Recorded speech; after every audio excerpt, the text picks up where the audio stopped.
Welcome to the Locals Only Lounge. I'm your host, Andrew Dyer. Thank you for joining. If you were in the previous stream, thank you for sticking around. I promise you will hear much less of me during this one. But joining again is producer John Cross. Hello. Thank you. And we do have two more guests. Let's next bring on Jason.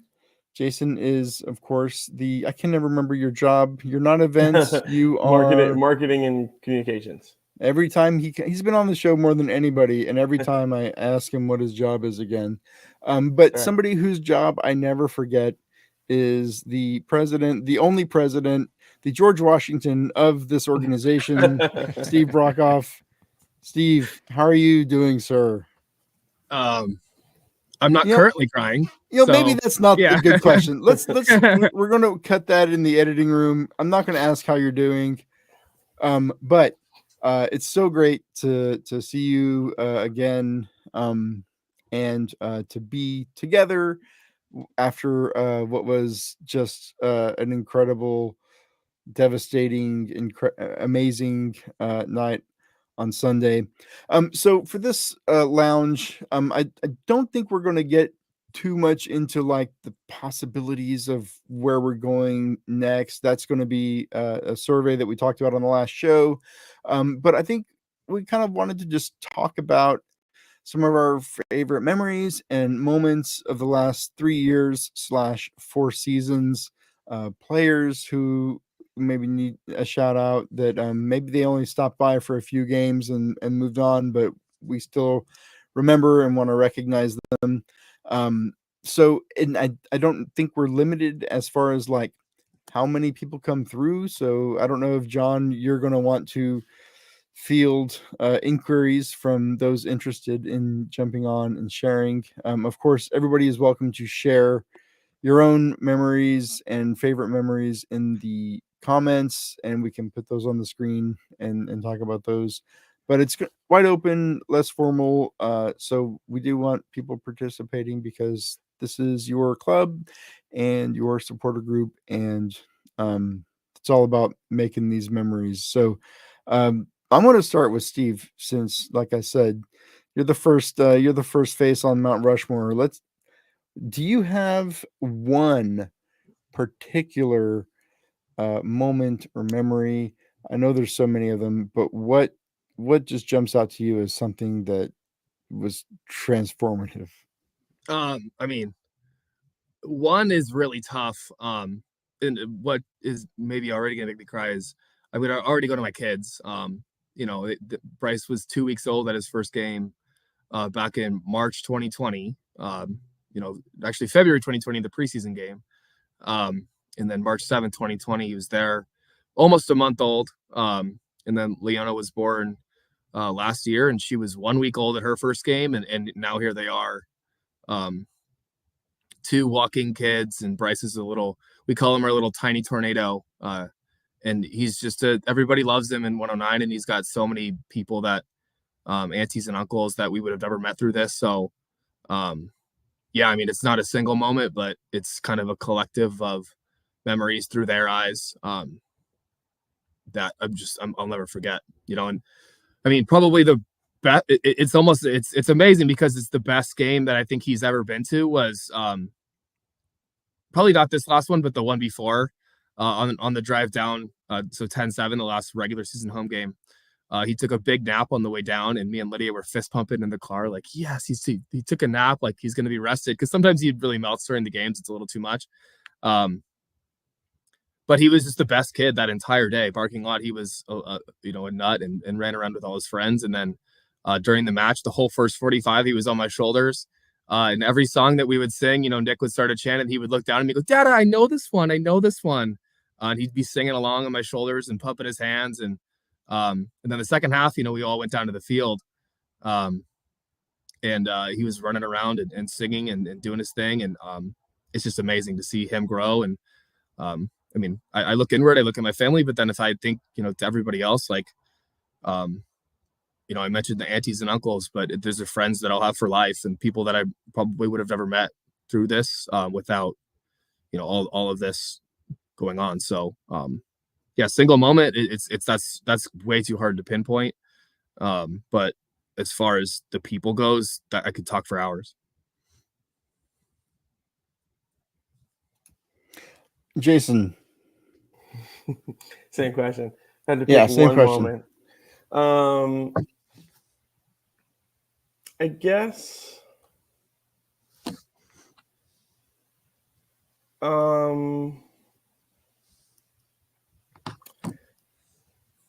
Again, not a moment. So maybe it's a moment. I don't know if it's a moment. Before the start of last 2022 season, before I decided to come on the leadership, a lot had been going on personally, and at one point my wife just asked me, like, are you happy? And I was like, no, I'm 36. I have 2 kids or 3 kids, like under 5. I have no life. I don't do anything. Like, no, who's happy? Like, no, like there's sometimes I do some things that are okay, but like I'm just surviving here. Like, no, I'm not happy. And these last 2 years becoming involved with you guys and this club has made me happy.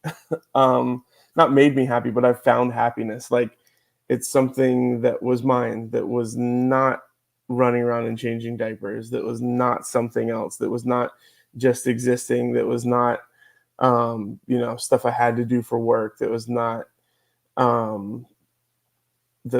somebody else's thing. So for me, just that's what all of this gave me. If I had one moment, I guess I would say this really this last week in Vegas. I talked about it all last week. It's all I've been talking about, and maybe it's just fresh, but seeing it all come together, and I guess maybe this week or the previous week at home also, like having a legitimately full 109, kind of finally having that, we never had 300, 400 people in there before.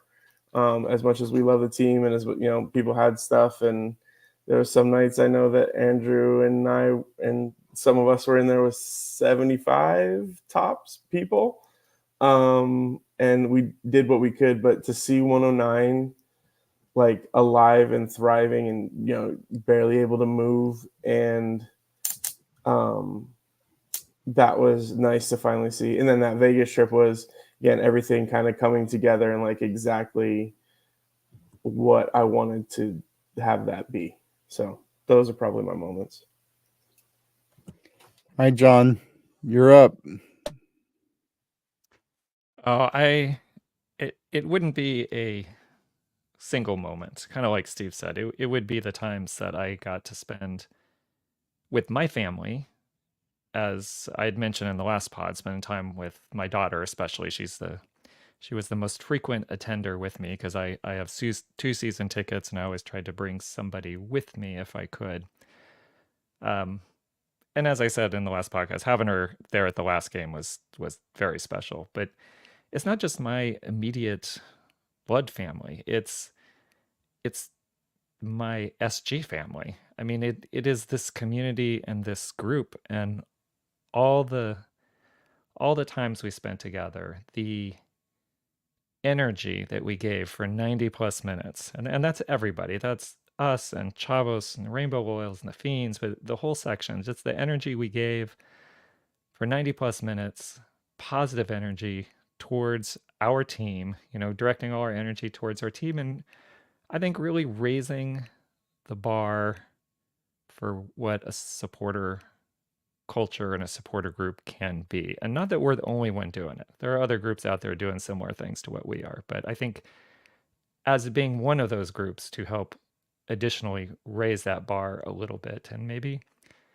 change some of the historically toxic behaviors that have been part of supporter groups and other things. I think that's why so many, what we saw of, I enjoyed just reading stuff yesterday. Like, so many things that people had said and shared, and how many people jumped on Discord yesterday I don't think I've ever seen post anything and kind of talked about themselves being voyeurs or lurkers, but posted something like, "Thank you for creating the energy in the stadium. Thank you for always making me feel welcome in the section." Or people saying, "I've never been a sports fan before because it was never comfortable for me. I didn't like the environment, but I found a home with this group." And I think reading some of those things really hit home, and that was very just it it made me feel proud. I mean, just the things we did. I think we always, again, I don't think it was ever said, but I think we always tried to push each other to be better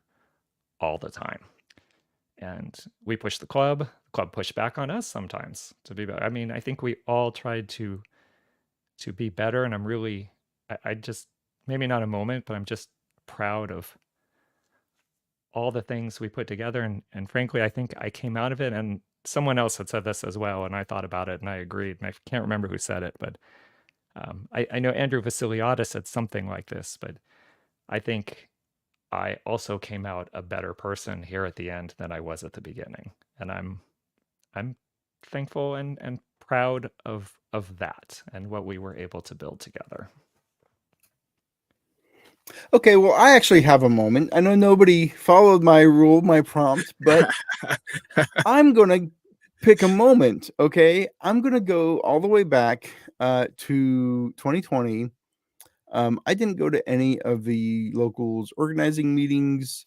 I think I'm member number like 212 or 214 or something like that, right? So I didn't even get in under the 200 to get was it a coin or something that everybody got for being the first two? Anyway, I didn't get one, okay? So it's fine. I messed up.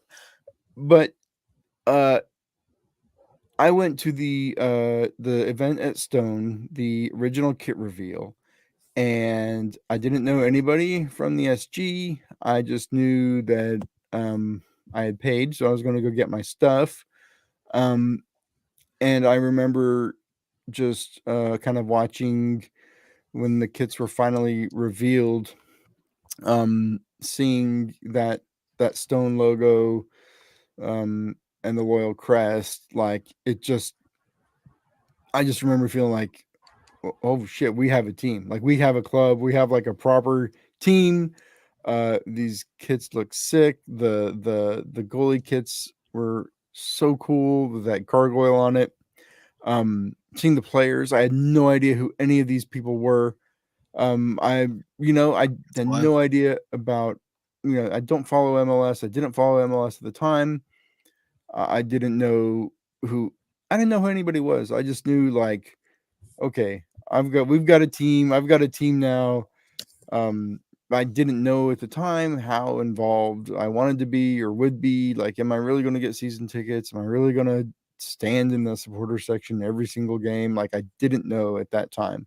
But that moment was like a hinge point, right? Like, I remember leaving that thing, alone and having not talked to anybody because, awkwardness and all that. But like thinking like, okay, I think I'm going to do this. I think this will be like a thing for me. I just got to I went alone. I didn't go with my family. So I was like, I got to get my kid and my wife on board, but I think we'll be okay. I think we'll go. And that was it. So that first kit reveal, I always remember when the curtain came down, or however they did it, right? It was just from then on, it was like 100 miles an hour. Yeah, it's wild when you say that. Like, I didn't know who any of the players were, because I mean, there's 7 players that were there, or probably 6, because I don't think Guido was on the team then. But 6 players there that I didn't know who any of them were either. The only player that I knew of was Zizo, was Sal, just because he was an MLS player and because his San Diego roots. But I didn't know anybody else. And now look at him now, Charlie and Toomey and Grant and Morgan and Colin. These players were like, I don't know. I mean, I consider them like friends at this point. You know what I mean? Like, that's wild to think back and look at. That's wild. Yeah, but and now that you talk about moments, and now that it's gone around the horn. There's one that stands out is last year after the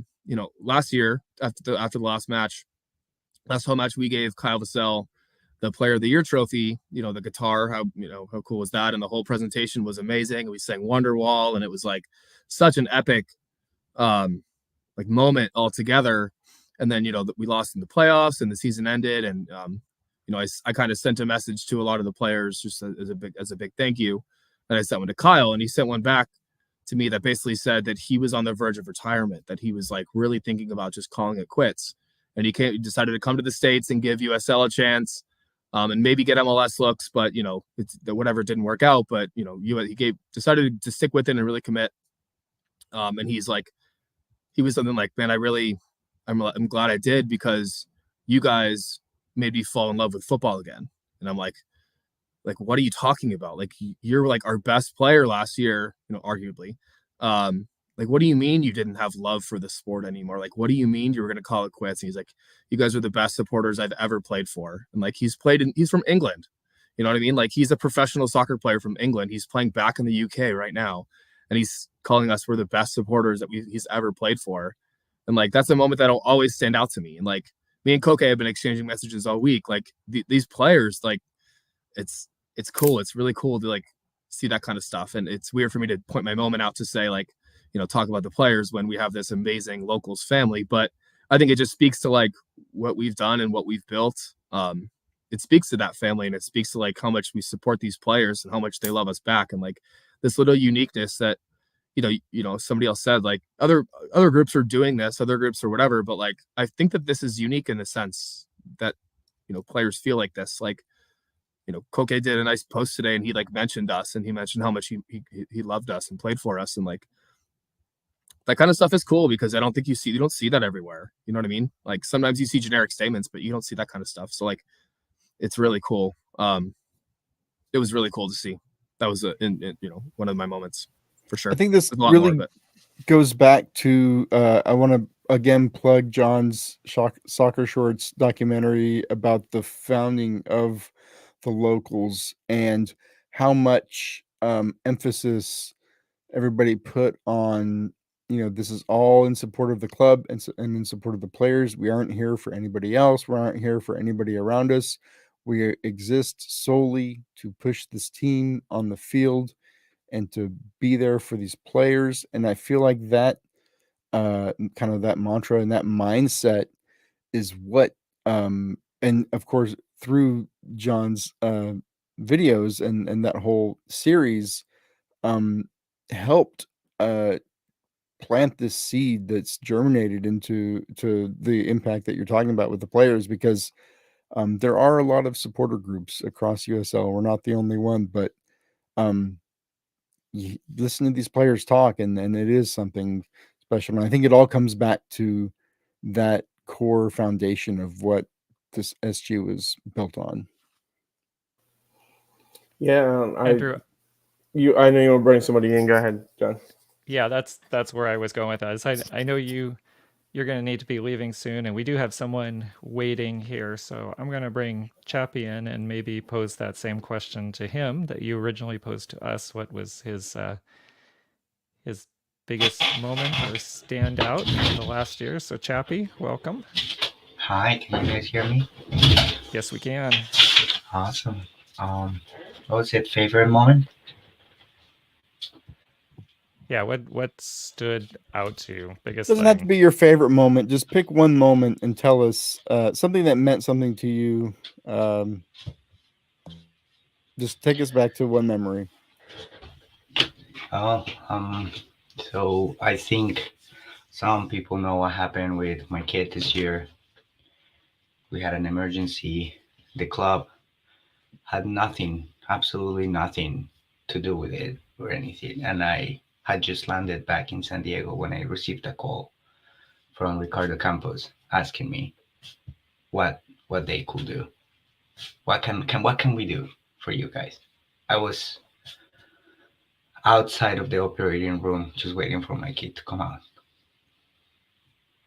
And they just called me to say, what can we do for you?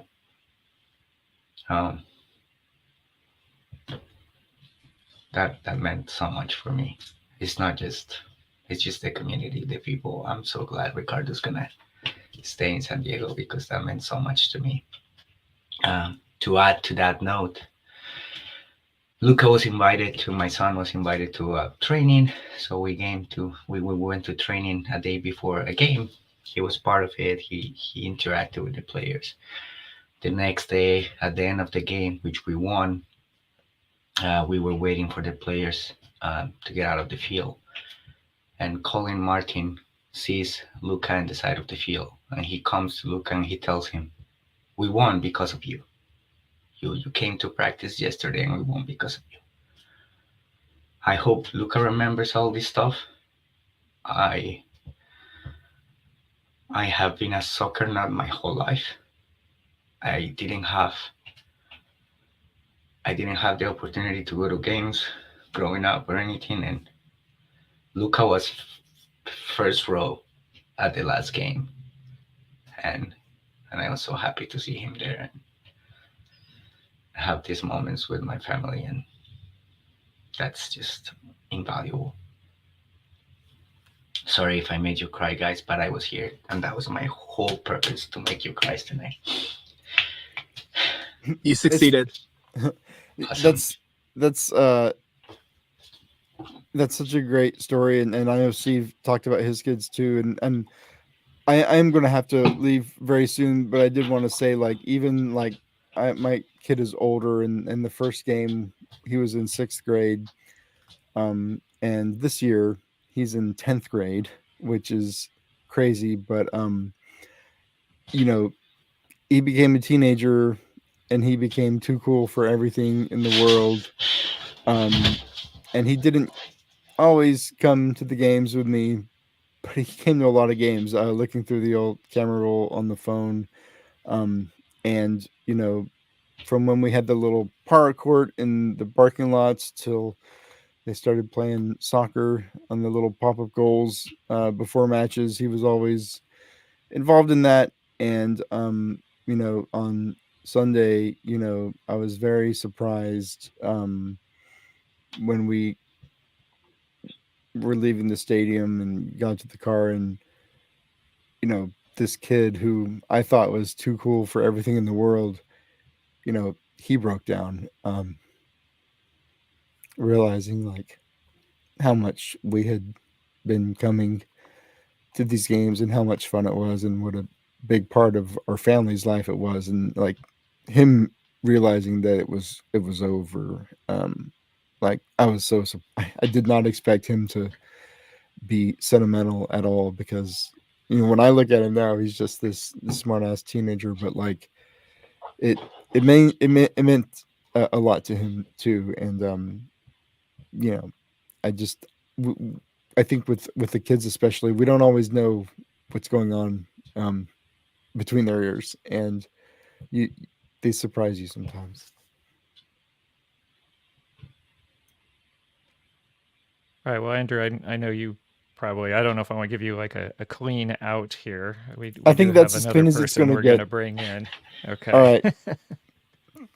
Thanks, Andrew. Thank Thank you you. for everything, Andrew. I know you'll still be around, but want to say it here on the last maybe last official Loyal Lounge or whatever. But thank you so much for taking the helm here this year with this, and making it everything that it was week in and week out. You know, we talk about people come up and thank us. Make sure you're thanking him, because it was every single week that he set this aside, after driving his kid all over the county to go to soccer practice. He made sure he was here every week for this and for you guys. So thank you, brother.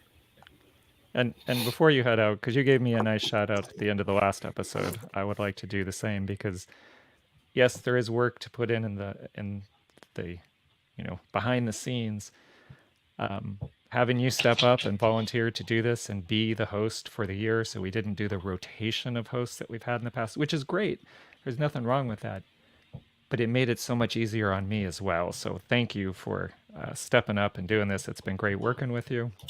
I know we're not done, and even if this part is done, we may not be done. We've already talked about that a little bit. We may do something on our own, but it Good. has been a pleasure working with you, and I know it's going to be a pleasure to continue working with you. So you I have appreciate a it good so evening. much. I do like to talk, and there's nothing a talker likes more than a captive audience. So thank you for giving me that audience. And I know you're bringing somebody on. So good night, everybody. Thank you so much. Good Thank you, night, Andrew. Good night, Andrew. Okay, I'm going to go ahead and bring in, we have Jerry Ibarra with us, so I will bring him in. Jerry, welcome. You're not El Otro anymore, Jerry. Come on. Yeah, yeah, we don't have your audio right now. No, can't hear you. All right, so while Jerry's figuring out his audio, Steve, I want you to think about, I'm going to ask you some questions after Jerry's done about like the original kind of setup, like where we're with you and Daryl, right? We're Oh, just man. starting things up. So I'm going to ask you a couple questions about that. So I'm just giving you. All right, let's go under fire. Yeah. All right, Jerry, are you got your audio? No. All right. Well, I'll tell you what. I'm gonna take you back out so you can work on that, and then we'll bring you back in a second, and then I'm gonna go ahead and go along with that question with Steve. So Steve, just because I have loosely been there with you from the very beginning, because I was doing filming from the very beginning, but really it was you and Daryl that started all of this way back when.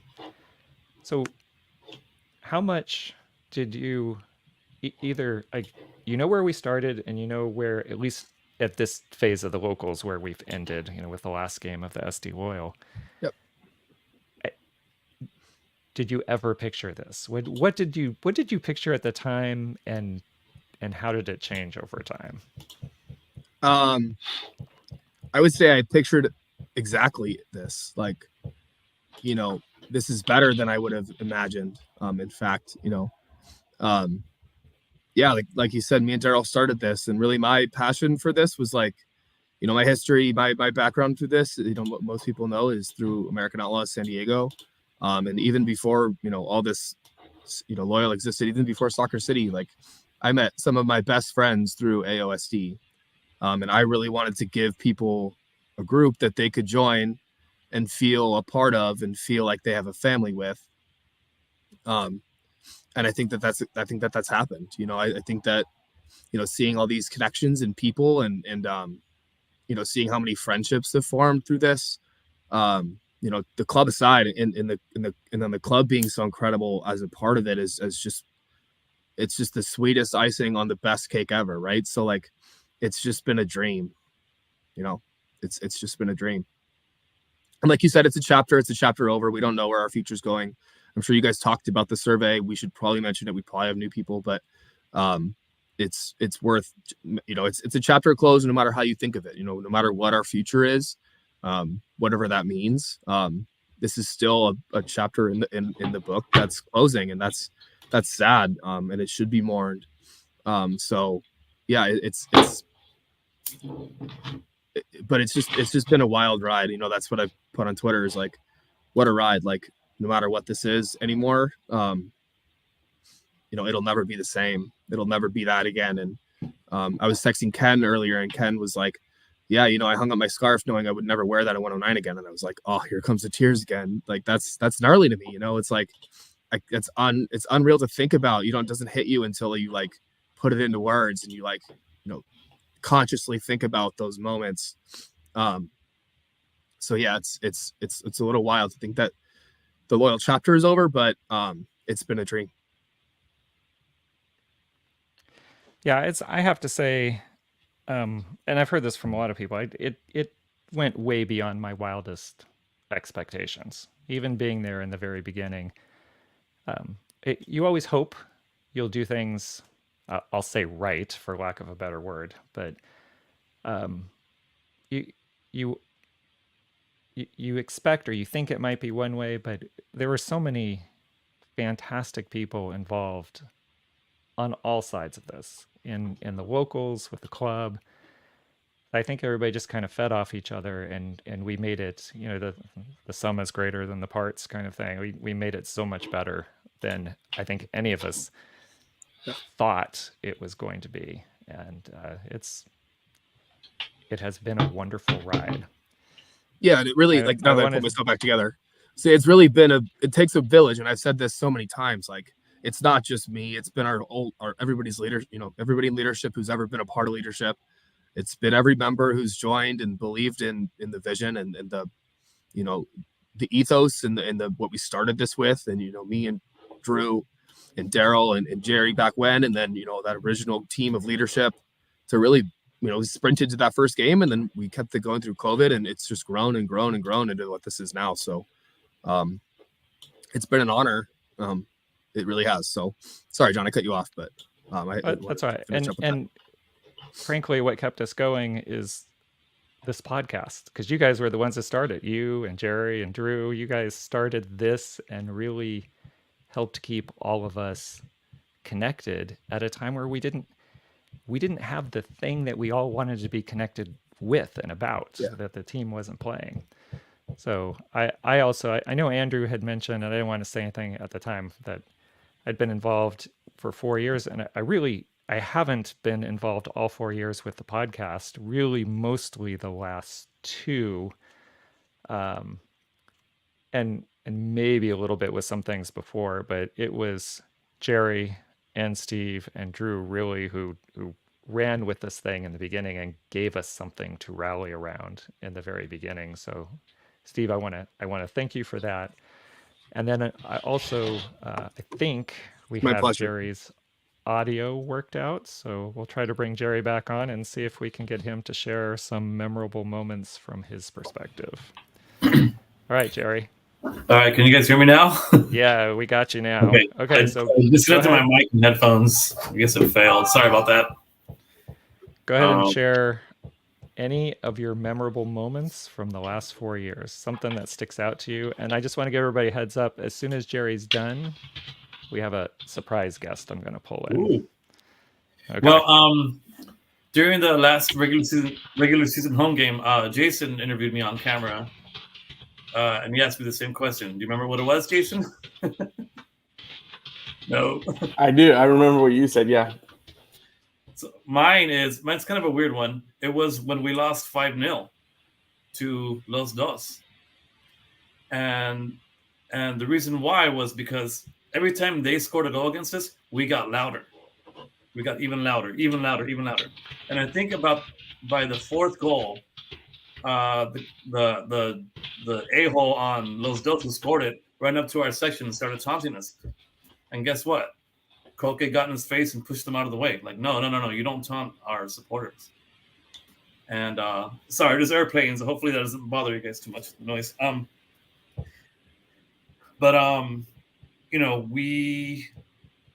We cheered the team on even though we got our butts kicked. And we gave man of the match to Koke. I mean, how many teams would give their keeper man of the match after losing 5-0? And I don't know, that just spoke a lot to me about what we're about, And Koke said in an interview later in Spanish, he said that if he ever lost a game 5-0 in Spain, he wouldn't be able to leave his house without a security detail. And so he said that the thing that, that we decided to cheer him on and grant him with man of the match, it meant so much to him. And, I know we've had some awesome memories, awesome moments, great goals and all that. But for some reason, that's, losing 5-0 is the thing I'll cherish most of all. Yeah. Yeah, I think for a lot of people that was a very memorable moment, that stood out in a game that normally you would see a lot of people leave a stadium because you're getting slaughtered by the other team. But that, I think, as you said, Jerry, really shows a bit of our character and who we were and how it was different, right? A lot of the things we did. And, who doesn't love Koke, really? All right, so we're starting to get people queued up here, and I'm going to stall for a second because our special guest needs just a moment. Well, I'll talk for a second just about what Jerry said, unless you want to especially. I can fill a minute or two. Okay, Or do well, you not need that? I'll tell you what, Jason. You fill in your thing and then introduce our guest, and I'll bring them on because you know who Okay. it is. Wait, I do? Okay. Do I? Yeah, because you sent. Yeah, You send the you link. sent the Yeah, you DM. know. Oh, okay. But yeah, so the first part is just talking what Jerry said and kind of what I guess Andrew said earlier too about changing as a man, like coming from the Philly culture of fandom into this was so different what it became, right? Like just being positive all the time, which I think really not just Philly fandom, but that's an extreme part of it of, you know, San Diego fandom of like kind of depression too. Not as much booing necessarily, but like to be down 5-0 and not flipping off the players or swearing or whatever, like just continuing going and like forcing yourself to be positive really has like made a change inside of myself of like I can do that now. So like again, Phillies lost tonight in the NLCS. Their season is also over. At least they have a next year. But like I'm not going to be despondent about it because I can look at the like being a fan with the locals and just positive all the time, forcing yourself to be positive all the time, no matter what, has really changed my fandom where, you know, runs or touchdowns or goals don't affect me as much because I just cheer through it, right? Like I don't like it's kind of mellowed out my viewing experience. I can just kind of see the positive. So thanks to everyone who set that up intentionally that we never really went after. I know we have our little San Diego We Are Here chant that again we debated about whether now we are looking at other people, but really just being positive for our team all the time, not doing a, you know, your team sucks chant or like you don't belong here, get back on the bus, whatever. Like there's nothing like that. We never focused ever on any other team. Didn't matter. Like we never took a second really as a whole to think about any other team. It was always about our team. And I think, you know, there are individuals and every now and then who would, you know, after a goal yell or whatever right in the moment, but for the most part those drums kept going and our voices kept going and we kept going. Like the locals, the big machine kept going positively for our team always. So, and that's affected me too. So I just wanted to say thank you to everyone and then introduce our next guest, who I really hope is someone who I met at Home and Away. We talked about this quite drunkenly just last week. And he remembered what the game was and who scored and whatnot. And I was not in a remembering mood. So I'll take his word for it. But it was at Home and Away. And again, I can't believe that part of our group and, you know, a guy who I talk to all the time and very friendly with is one of the greats on the F1 scene. He's out there hosting TV shows with Will Arnett and, you know, one of the greats in his business, and he's lent himself to part of our family. Sean Kelly, everybody. The virtual stat man is here. Thanks the for joining actual us, stat Ben. man. I'm not virtual anymore. I'm actual right now. Good evening, folks. Thanks for coming, brother. Pleasure. I think this is as just like everybody else who's listening to this right now. This is something of a therapy session because I think we all feel like a sense of bereavement. It's not, and it's not related to the. It's not actually related to the game. You know, it's not because we lost in the playoffs. It's because we're never going to do it again. You know, I think it was only when that fourth Phoenix Rising goal went in, when we start, I mean, in my case, at least, I thought, hey, wait a minute, this might be it forever. Like that up until then, I felt absolutely certain we'd win the battle. And then it was only when that went in, I thought, you know what? This might be the last minute we've ever got here. I mean, to use an Anglo-Saxon phrase, I've had kicks in the dick that didn't hurt as much as that.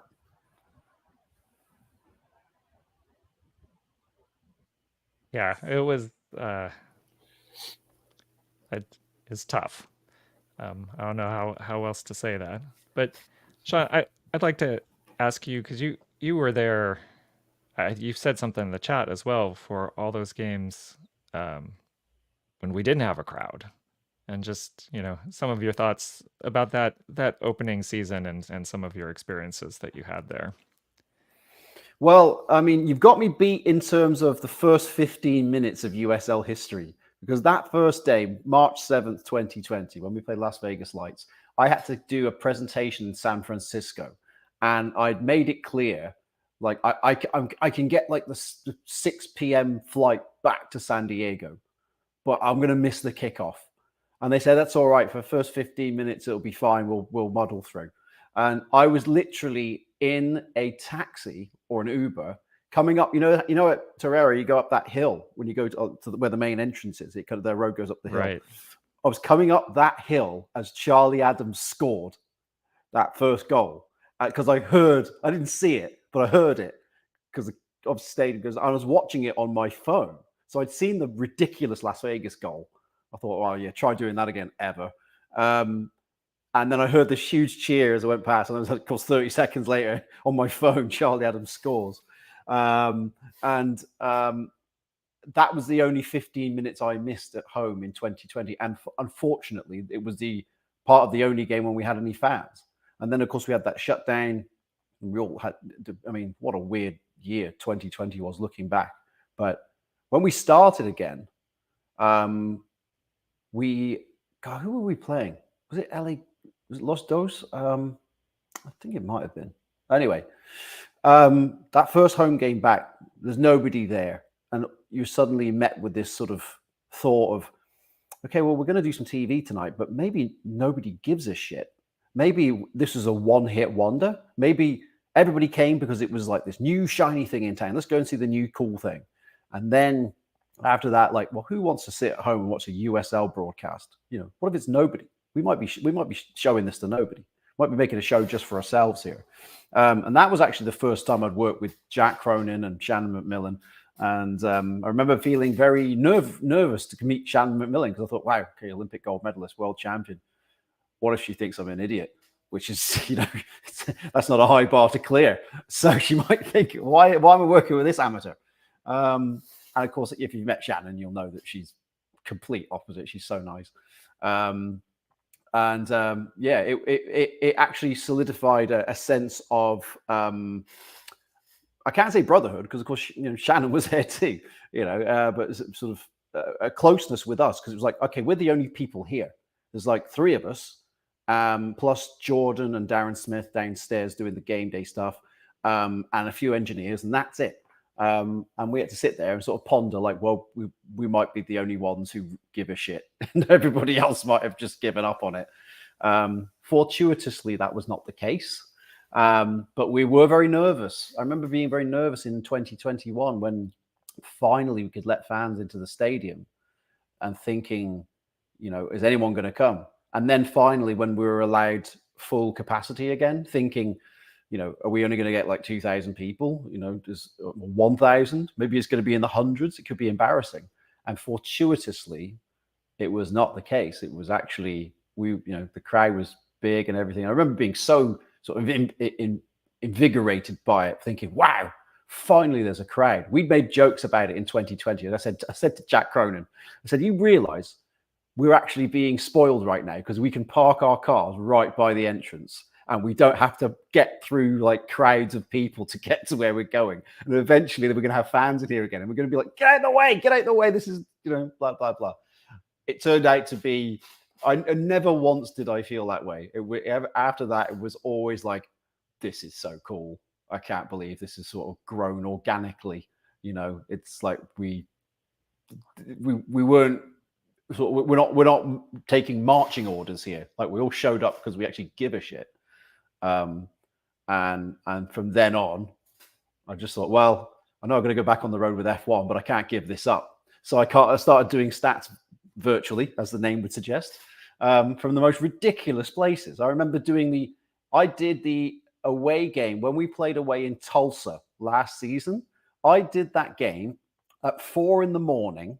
from an Airbnb living room in Jeddah in Saudi Arabia, which I would love to know what if ESPN's engineers ever looked at like the geolocations of their streams and thought, who the hell is up at 4 a.m. in Saudi Arabia watching the Tulsa versus San Diego Loyal game? They got fans all over the world, and like the next week I'd be in bloody Bahrain, and then We're got to massive. Japan. Yeah. So it was, I would love to know if there's some very confused ESPN data engineers. Yeah, you boosted our worldwide numbers there. Yes. Well, I was trying my best. I was trying to get my photograph taken in places, wearing a Loyal shirt and stuff. And I had people come up to me at Grand Prix say, hey, you got something to do with football in San Diego, blah, blah, blah, blah. And I'd say, and invariably I would say, yeah, you remember that team that walked off in protest after that slur was hurled at one of the players? And they, oh, yeah, I heard about that. I said, yeah, that's us. That's our team. And they go, oh, wow. Because they wouldn't know anything else about it. But they'd be like, oh, yeah, well, remember that. Right.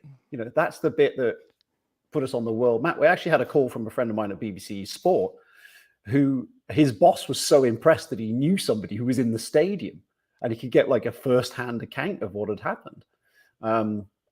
I think that was the moment, really. I mean, we talked about individual moments. You talked about individual moments earlier. That was the moment for me where Loyal passed from being like a first-year experiment into being something that had a moral compass. Because, so many sports entities, dare I say it, Formula One included, talk a good game. But when it comes down to like, are we actually going to stand for our principles, or are we just going to basically take the money and run? Are we just going to do stuff when it benefits us? And in the light of that, it was like, I'm sorry, we can't continue in these circumstances, even though it's going to cost us the playoffs. And from that point on, I was fully sold. I was like, yes. It's like, Yeah. some things in life are more important than whether or not we get to the playoffs. And from that, from then on, I felt it fully reflected our community. So I was fully on board from that moment. Yeah, I told the story to several. I've gotten a lot of pings for interviews and stories and that kind of stuff over the past couple of weeks. And that's just, everybody I've ever talked to about this has asked, what did that moment mean to you, and what is, can you reflect on that now that this is 3 years later and this is all ending? And I go, every time I've told the story, it's, that's when it changed from a San Diego soccer team to my club. Like, that's when it changed from like a club that I supported because it had San Diego on it to like, no, that's now my club. Like, no, this is my club. I will ride or die with this club now. And obviously we know the story now, but that's the best way I could put it. That's when it changed from just a team that I helped build a supporters group around into a club that shared my values and shared my morals and, represented me in a greater way than just saying San Diego. It really truly represented me. And so like, that's when I started to feel it, like it really in my heart that, I had given my heart to build locals up until that point, but that's when it was like next level. Like, okay, let's turn this up. Next season we'll be able to come back to the stadium, Sean, like you said. And we did, we worked hard to make that, with masks on and social distancing and all those things that you look back on now and you go, oh my God, how did we make that work in a supporter section? But we did, because we loved it. We had to be there. We couldn't miss it. So that's the best way I could tell that, kind of looking back, And the good thing is as well that it reflected positively within the corridors of USL.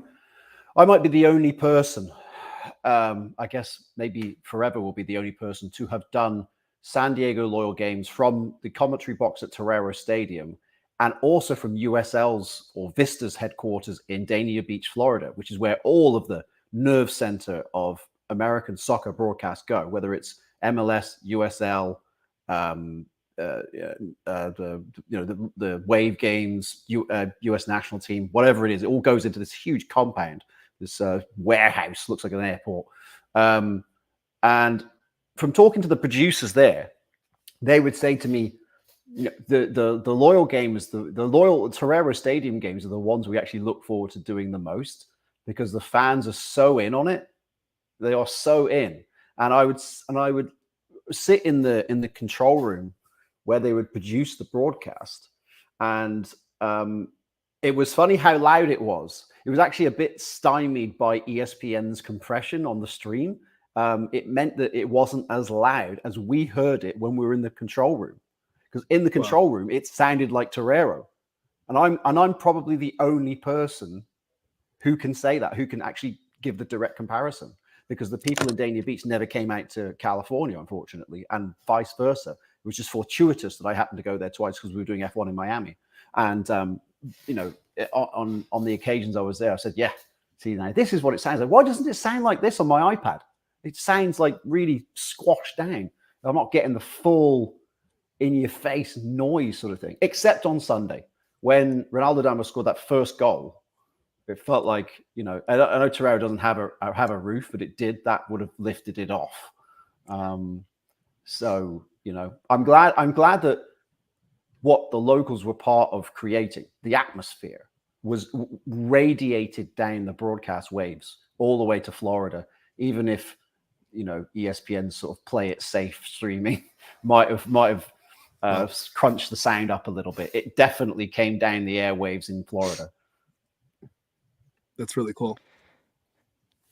Sean, thank you so much for coming on and joining us. Yeah. I'd love to keep you on longer and get more stories, but I think I'm going to say goodbye to you, Jerry, and Chappie, because we have a queue of people waiting to come on, and we have some people who can't even log in right now because we're booked up with our 10 max. So I want to thank Chappie, Right. Jerry, and Sean all for coming on the show, and I'm going to say goodnight to you guys for now so we can bring on a few more people so they can share their memories.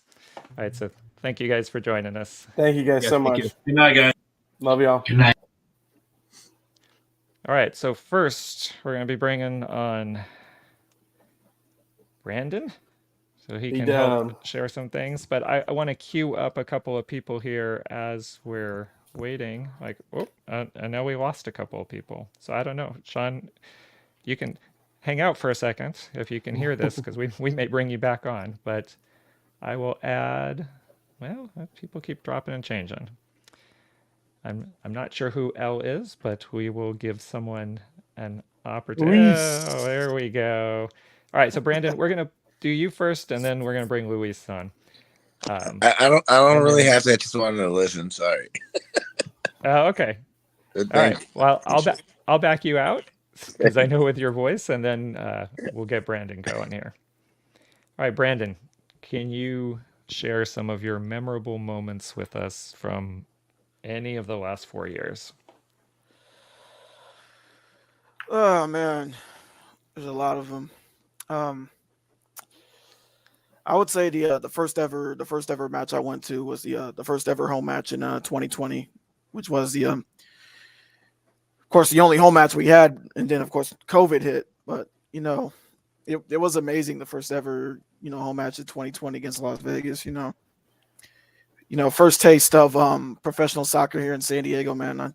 I loved it. Then of course we all know COVID hit. Couldn't go to any home games, no fans. Then I would say, fast forward 2022, the bus trip to OC,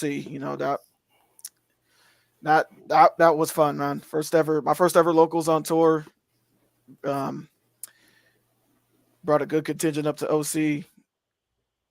Got the victory, great atmosphere. Then, I would this year, a couple for certain, the watch party. The watch party at AleSmith when they took on Monterey Bay, and Xavi with the 2 goals late, man.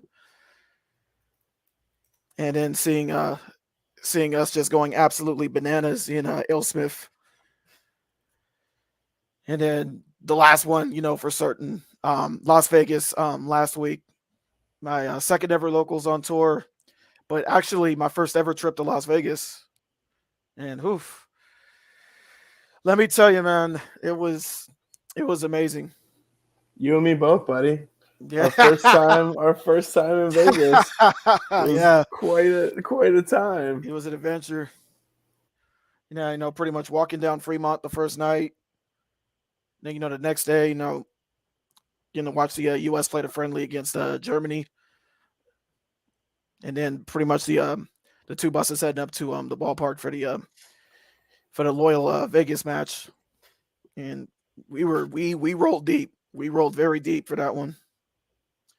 The march inside, and then hearing our voices, our loud voices on the broadcast. That was amazing.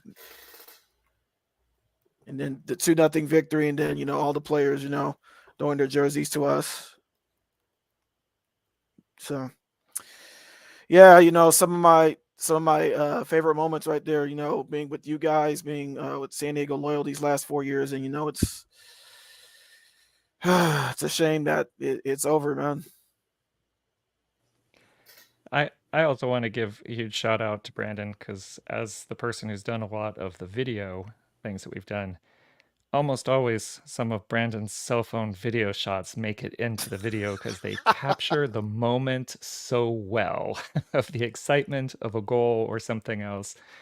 So I want to thank you, Brandon, for helping contribute and add to the flavor of our videos, for all that you've shot and posted, and have helped record our journey over the last 4 years. So thank you for that. Thank you so much, John. Appreciate it, man. Love you guys. All right. Thanks, Brandon. And then we have Puma with us, who I believe doesn't have any video, just audio. So yeah, Robert, no camera for me, unfortunately. Coming through all good? You're coming through. Share your memories. Ooh, so I know for a fact the first ever match that I went to was the friendly against Cholos back in 2021. And my favorite memories, I'd have to start with, and I pulled up the Football Reference page, so I wanted to make sure I got the date right for this. July 14th against Orange County SC. 60th minute, Grant Stoneman gets a yellow card. 7th minute, we're down by 1. We managed to win that match off of 2 goals from Callum Montgomery and, of course, Tumi Moshaban. And then, of course, there was that away trip in Phoenix in 22. That was something else. I cannot thank Chappie enough for bringing me home from that. I'm glad I was able to get his beer that I owed him for that at some point this year. Then, of course, we had the U.S. Open Cup. It was a fun watch party at Fair Play, watching what I now think is the second greatest goal in Loyal history by Kyle Adams there. That was something special. And then, for as bittersweet as it was, probably my favorite match of all time for the Loyal was this last one. It was special. It was magical. And now that it's over, it's sad.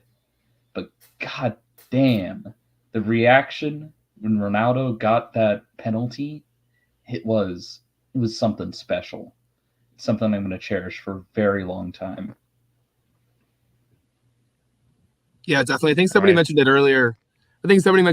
But like, this is probably, as when this was announced that Loyal, this was going to be the end. I don't know if I could imagine. I mean, of course, I could imagine a better ending. Barris at the cup, win the final, but like 10-7 was an amazing game.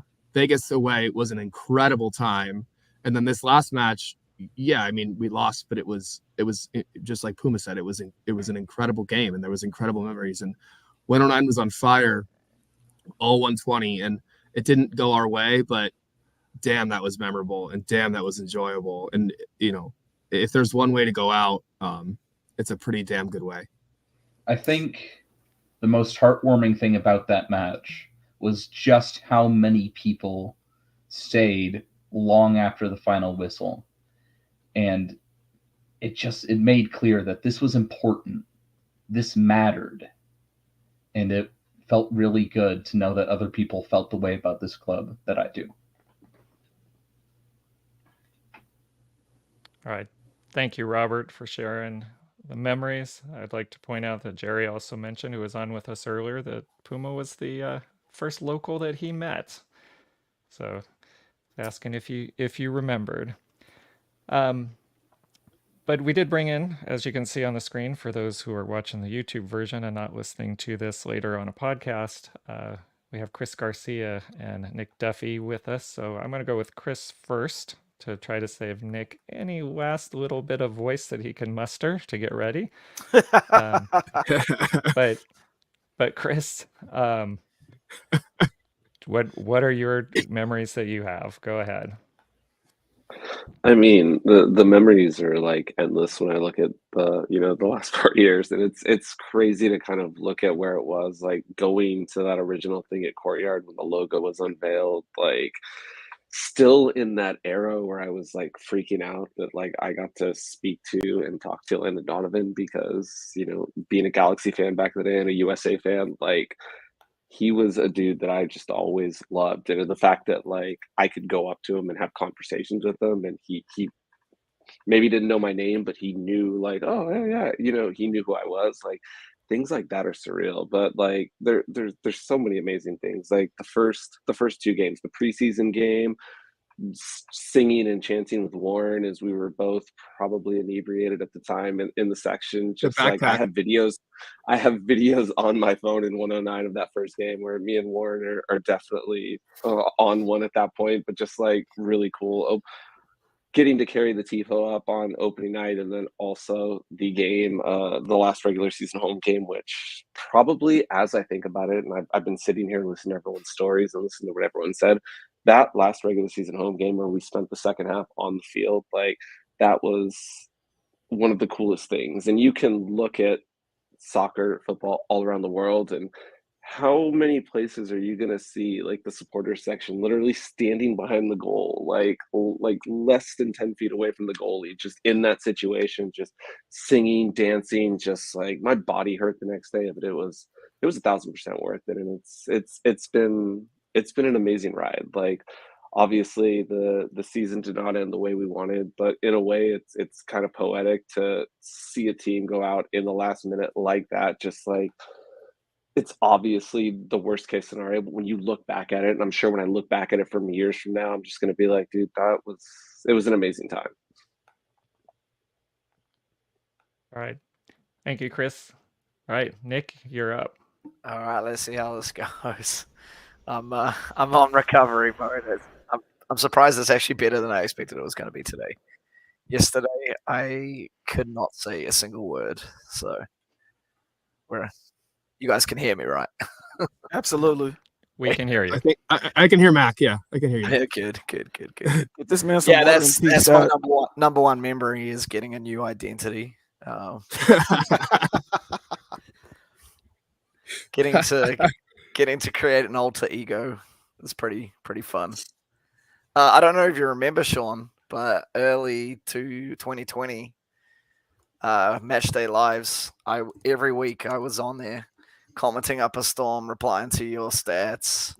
I remember your name, and I remember Steve before I knew anybody in the locals or anything about this club. Really, I was religiously watching Matchday Live so I could get any sort of interaction with people, because I was stuck in my barracks room watching on my computer midday.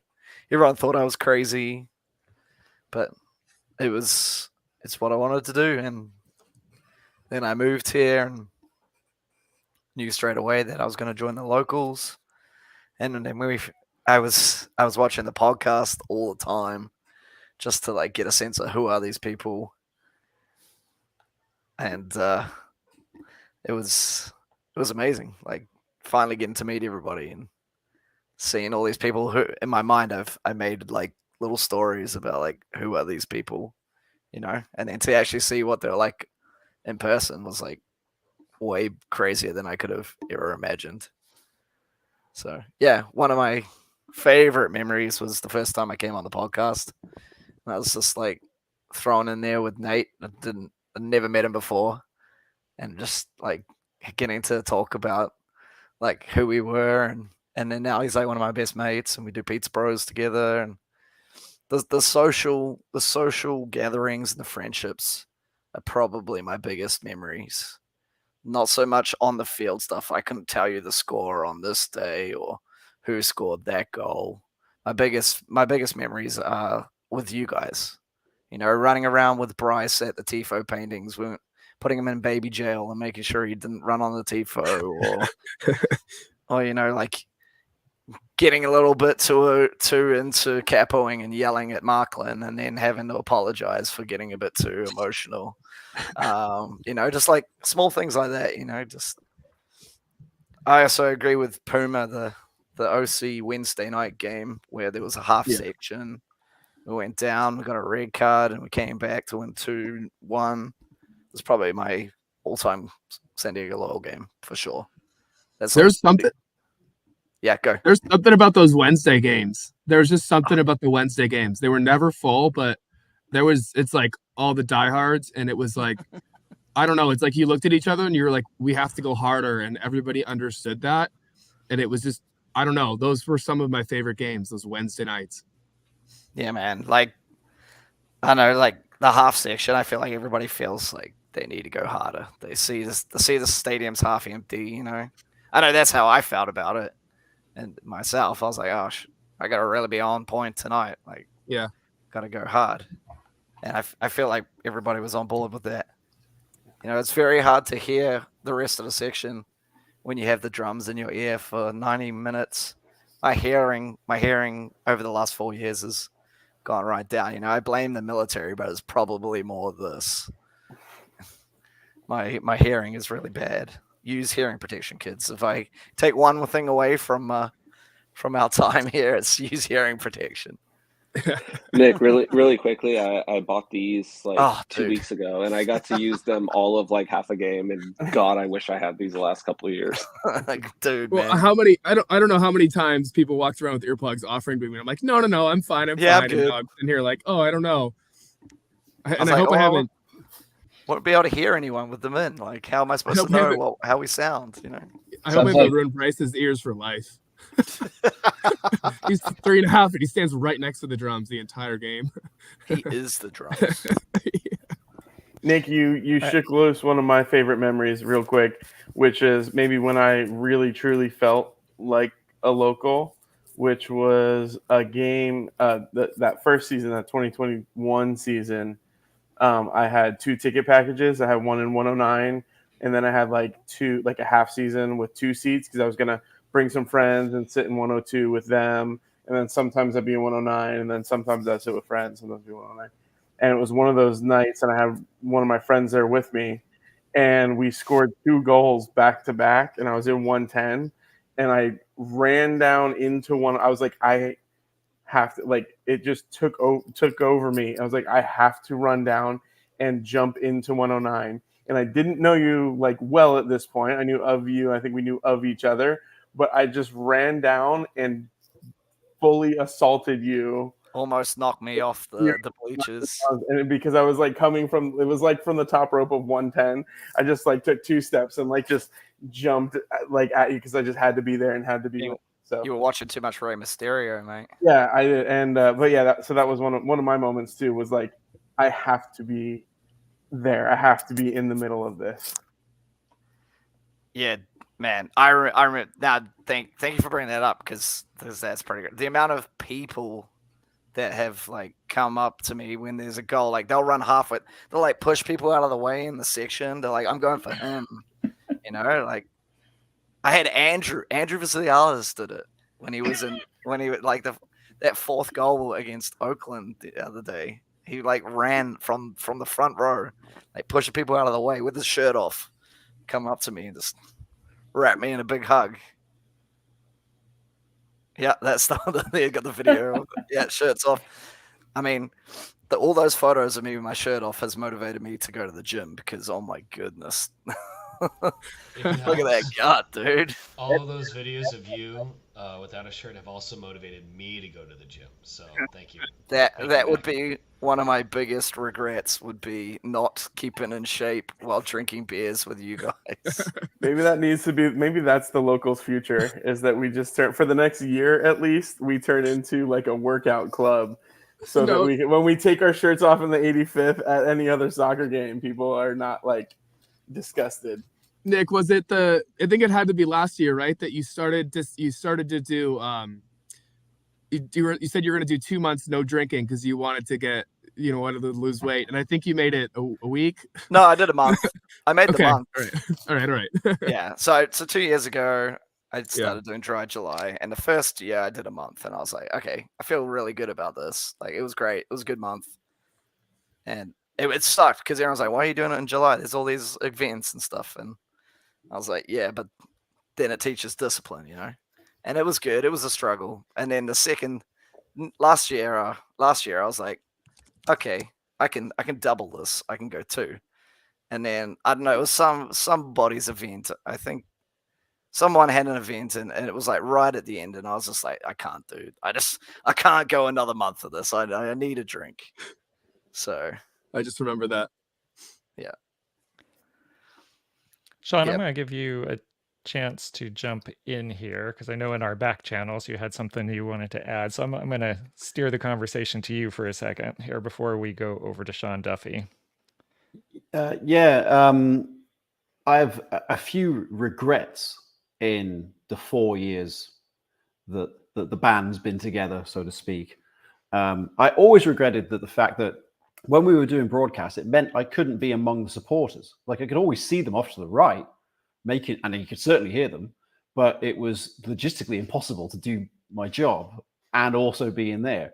And I'm so glad that in Las Vegas, just was it last weekend? Was that really last weekend? Oh, wow. Or the weekend before, that I finally got to do that for the last 20 minutes, which is how I got that the video that I can use to extort Nick there. Beautiful artwork. Yeah, it felt you going hard there. I always wanted to be in among that. Of course, obviously work meant I couldn't always be, but it always sounded amazing. I mean, you mentioned that last regular season game. We were in Qatar. It was 5 a.m. That game started at 5 a.m. in Doha, and I got up early to work on it. And the atmosphere was amazing. But there's something you probably are unaware. I mean, I can't imagine how you would know this, so I'm sure this is the first time you'll be hearing it. The first 3 years, I was basically on the payroll. I was paid per game to do everything. At the start of this year, because of the forthcoming situation that was being forced upon the club, they had basically told me, look, we can't keep you because we've got to cut everything back. And I said, can I stay anyway? Because the thing is I'm so sentimentally attached by this point, and it's not really about the money to me. Like, I knew getting into this is not going to pay me retirement money. I just kind of wanted to be part of it. And by that point, I thought, I'm not really ready to let this go. Like, can I just stay anyway and just chip in when I get the opportunity? To which Ricardo had called me to tell me to pass on this news. And I said, look, Ricardo, can you just give me a pass? And, I'll chip in when I can. And he said, well, yeah, I mean, I certainly wasn't going to ask you to do that, because that's slightly offensive to ask somebody who's a professional to work for free. But if you're all right doing that, we would absolutely love you to be there. So that's all this year. I didn't make a dime working for San Diego Loyal, but I still had to get up at stupid o'clock in wherever the fuck I was, because I thought I don't want to miss it, because it was always the bit that was like, you get very, when you're traveling a lot, you get very disoriented. Like, where are we now? I don't know. It's another hotel somewhere. But then it was like, okay, what time are Loyal playing? Okay, 3:30 a.m. Oh fuck. All right, fine. And then you put on my iPad at a ridiculous hour in the morning, and there they were. In fact, those of you who are particular friends with me might remember I was in hospital in Bahrain for 10 days at the start of the season. That first game of the season, I think we played Detroit in the home opener. I was watching that from my hospital bed, and I don't think I did stats for that one. I think I let myself off on that one, but I did take a picture and sent it to Ricardo. I said, I haven't forgotten about you guys. I might be laid up here, but I didn't want to leave it. My regret is I never got to spend more time in the supporters sections, just because I felt a responsibility to make the best show possible. I was very competitive about it, by the way. I was like, all right, lads, we're going to make the best show in USL here. I don't think with who we've got here, I think we can do it. And going back to what I mentioned about Vista TV and everything, they said, look, the Loyal show is the best one we do. The people who are doing it care more about it than any other club. So at least we had that. At least we had, it wasn't, to us, it wasn't just really a job. It was more like I don't want to say a hobby, because that implies we're not taking it seriously. But it was definitely, let me put it to you this way. I did not, I did not work for San Diego Wave this season because I was like, look, this is more of a job. You can pay me. But for Loyal, I was going to let it slide. I was like, I don't know. Loyal's a bit more than a job to me. I still need to be doing it, And that's the thing I'll miss. And I'll miss that I didn't meet you all enough. And I'll miss that I've never actually met any players. I've never met a single player at San Diego Loyal. I've met Landon Donovan once. I've met Nate Miller once. And some of the players follow me on Twitter. And we might have exchanged DMs. I think Jack Metcalf and I exchanged DMs. But for the rest, it's like we've never actually met. What a shame. But I feel I normally I'm like, okay, that's just how it is. But now it's over. I think, no, I should I have made a better effort? Have I been a terrible friend? I don't know. Please what's the breakdown of, would you say, percentage wise of games that you were there for and games that you did virtually, Statman? Like, well, what's that been like? In 2020, obviously I was there for all of them because we didn't do any travel for F1. And actually, that was an important part of the formative feeling towards Loyal. I mean, I mentioned how it was sort of me, Jack, and Shannon every week, and then Jordan and Darren downstairs. And then in front of us, if you know where Andrew Vasiliadis usually would sit, which is beneath the sort of box that his family would be in. And when we were there with no fans, we could hear what the players were shouting at each other because there's no other sound to deflect it. So we could hear Landon shouting tactics. We could hear Andrew yelling at the linesman. It was a very intimate experience. Sometimes the players could hear our commentary from out the window. That's how weird it is in an empty stadium. So I was there for all of them in 2020. And then when they do Match Day Live from Stone Brewing, I would show up there just out of a sense of, well, I go along, just to, because of course back then we just wanted the social, didn't we? We wanted to just be able to hang out with somebody. So I'd be there with Darren and Jordan. I remember when we won away in Phoenix. I think that was when Rubio Rubin had the hat trick. That was the high point in terms of soccer, the actual on-field product in 2020 when they won away in Phoenix. In 21, I was there for every home game except what was it, 3-4 when they lost to Oakland on the last home game of the season. I find myself, I should really know this as a stats guy, shouldn't I? But it got out of control in that last home game. That's right, you're not getting paid, so. Yeah, well, this is true. Yeah, screw it. Yeah. But from 2022 onwards, it kind of went remote because then suddenly it was like, okay, now we kind of need you back at the track. And I did feel like I think I actually said to Andrew Vasiliadis, I said, look, I hope you don't feel like I'm dumping you. It's just that this was actually my job before we started, and I need to go back to it. But I said, can I still work remotely? And they said, yeah, fine. And then, as I said, at the start of this season, it was like, look, we're kind of having to pare everything back here. We're backs to the wall with the pirate ship that's sailing into town.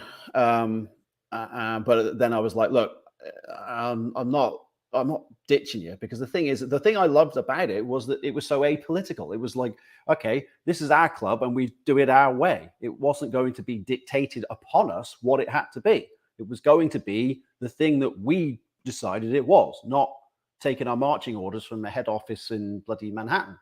And that's why I was so attached to it. And I must say, in the games I did at Snapdragon Stadium for the Wave, who have been very successful, and I'm not being critical of them, it does feel more corporate. And I do think, I just don't want to do this on my day off. I just kind of want to go and have fun. And if fun means being at Torero, I get it. We're not Real Madrid, but I don't need it to be that, because it's our thing. That's the thing I like about it. It doesn't need to be, SoFi Stadium.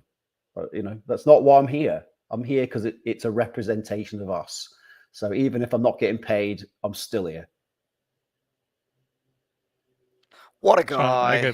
What a guy. I could listen to your stories and your behind the scenes stuff all night, but I would like to give Sean a chance here, since he's been the other Sean Duffy a chance, since he's been waiting for a second. And I think Sean Duffy's the last person we have in our queue. So once we get through Sean's memories, we can kind of open it up and have a bit more of a free for all after that. So Sean Duffy, you have the stage.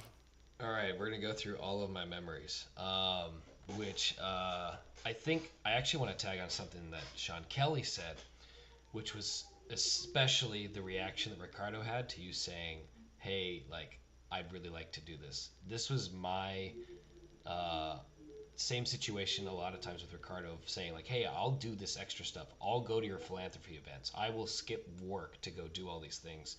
And I tell stuff to Weston like, "Hey, don't worry about that. Let me help you with this, blah, blah, blah."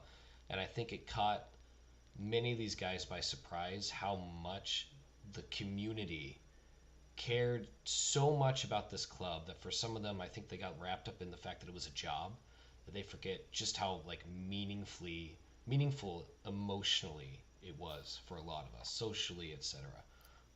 So yeah, thanks for all your work, Sean. I appreciate it. My memories is watching the very first game from Santa Barbara, feeling like, oh my God, I'm not going to be here for the full first season. And then COVID hitting and being like, well, no one's going to be there for the first full season. This is great. Just kidding. Didn't feel that way. But it's everything else around the club. I think some other people have talked about it. I don't really remember the individual games that well. I can remember some fucking bangers. I can remember Guido to Barry on that counterattack down the right flank. Oh my God. I dreamed of that for weeks. It was so good. I can remember, from this year, obviously, Kyle Adams smashing it in the Open Cup. Like, hell yeah, that was fucking insane. I actually can't remember any goals live. I don't remember a single goal live. Every goal I remember is on TV. I don't know why. But a lot of it's also like all the friendships. It's everything else that's grown around this. My 5th date with my girlfriend was a Loyal game. I dragged her to a Loyal game. She didn't give a shit about football at that point. We have been to every Loyal game possible since then. And she cried probably more than me at the last game on Sunday, which I want to say is pretty impressive because I was still crying on their drive home. Yeah, it's meeting and re-meeting a lot of y'all because I worked on Soccer City back in 17-18. And so I met several of you then, and then I peaced out because I worked in politics, and that's just what you do. And then getting to come back and have something to look forward to with people that I knew and who, like me, had dedicated so much of their time to the beautiful game, just trying to get the beautiful game to come to San Diego. It was awesome to reopen it and to have it be successful for as long as it was, and to be here. To be chatting with all you guys, to be doing random stuff in the community, just centered around, once again, the beautiful game. A bunch of goofballs kicking a ball, even weirder goofballs in the stands, cheering them on. Yeah, it was fucking awesome. This whole, everything about the past 4 years, the ups and the downs, I wouldn't trade a moment of it for anything else in the world. I don't think the ups feel as good without the downs. And I don't think you get the emotional, real pull without, what happened at the very end. It's a bit of a tragedy, but there's a lot of really good tragedies out there. So it's just another one. I think I said it on Twitter, but I'm equating this to my 3rd great heartbreak.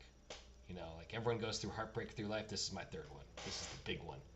So it won't be the last, but it's the one that hurts the most right now. I think we probably all are feeling that way to some degree. I don't see any more people in our queue. I do have someone off screen that I'm going to bring back on, which is Jerry Ibarra, which kind of maxes us out at our 10 people here. But I would like to open the floor to anybody who might like to add anything else, or maybe ask a question of somebody else. So I know it's kind of tough making this a little bit of a free for all at the moment, but we're kind of in extra time here, so I will let anybody. Is that Nick Duffy? You got a hand up? You want to start I us got my off? hand up, sir. All right. I just like the San Diego We Are, like having different people come down into the section, like people from around the locals, people from the club, you know, just giving people that opportunity to lead San Diego We Are, either in the first half or the second half, and seeing how much it meant to them to like lead the San Diego We Are was just a really special privilege of the job of being capo. I had multiple people afterwards like give me a big hug and say thank you so much. So that is probably one of my favorite memories, is just shoulder tapping someone and being like, hey, help me out here, guy. And then them just absolutely going crazy. Yeah, I mean, a little history in the end of the game We Are thing, you know, while we're telling stories, and I don't know how many more of these I'll get to tell, and the lore of locals and loyal history. But, you know, Jerry Jimenez started that chant, and I'm pretty sure it was the first match of 2020, and then we continued it on when we returned to play. But it had to be mid-2021, and I received a call from Landon Donovan. Called me, and he said, hey, I want to do something, you know, where, you know, the players kind of interact with the supporters after the match. It's probably, you know, it's coming from his history and his time with, you know, playing professionally. He really wanted to do something where, you know, the players interact with the fans after the game. And he's like, you know, don't come up with an answer right now. Let's not force it, but you know, why don't you come to training? It was just an invite to me, come to training. And then, you know, we can talk it through after the game or after the training. I was like, yeah, okay, I'll come. Like, absolutely. I'm not going to turn that down.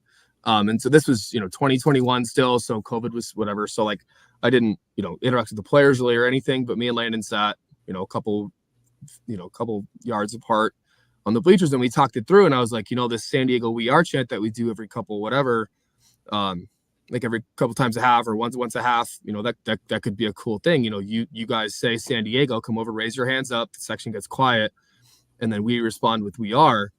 And we know we do the drums and stuff. And he's like, okay, sounds good. Okay, sounds good. We talked it through, and he said he was going to talk to the players and kind of like, you know, show them videos. I sent him a couple videos from the stands.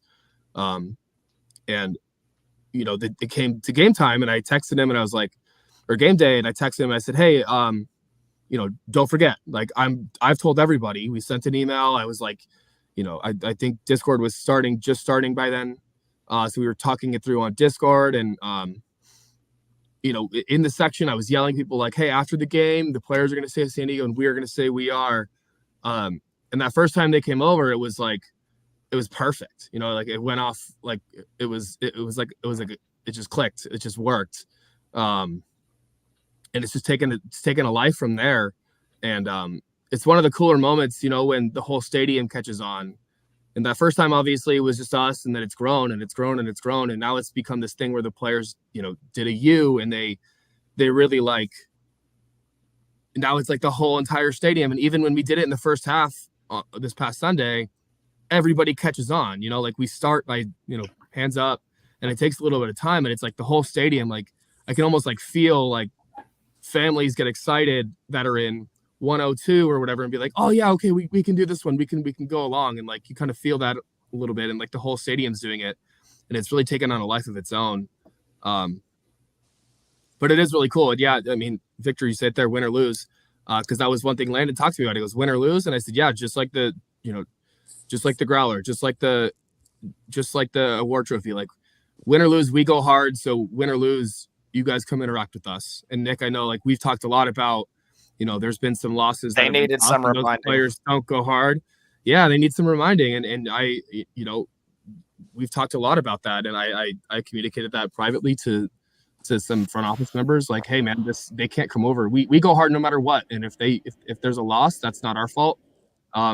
We want the same respect. So I've loved that tradition, and I think that it's really taken on a life of its own. And it's sad that it's, that it's over. It's sad, but it's also like some of the coolest memories that I think we have, to have that like interaction with the players at the end of the match.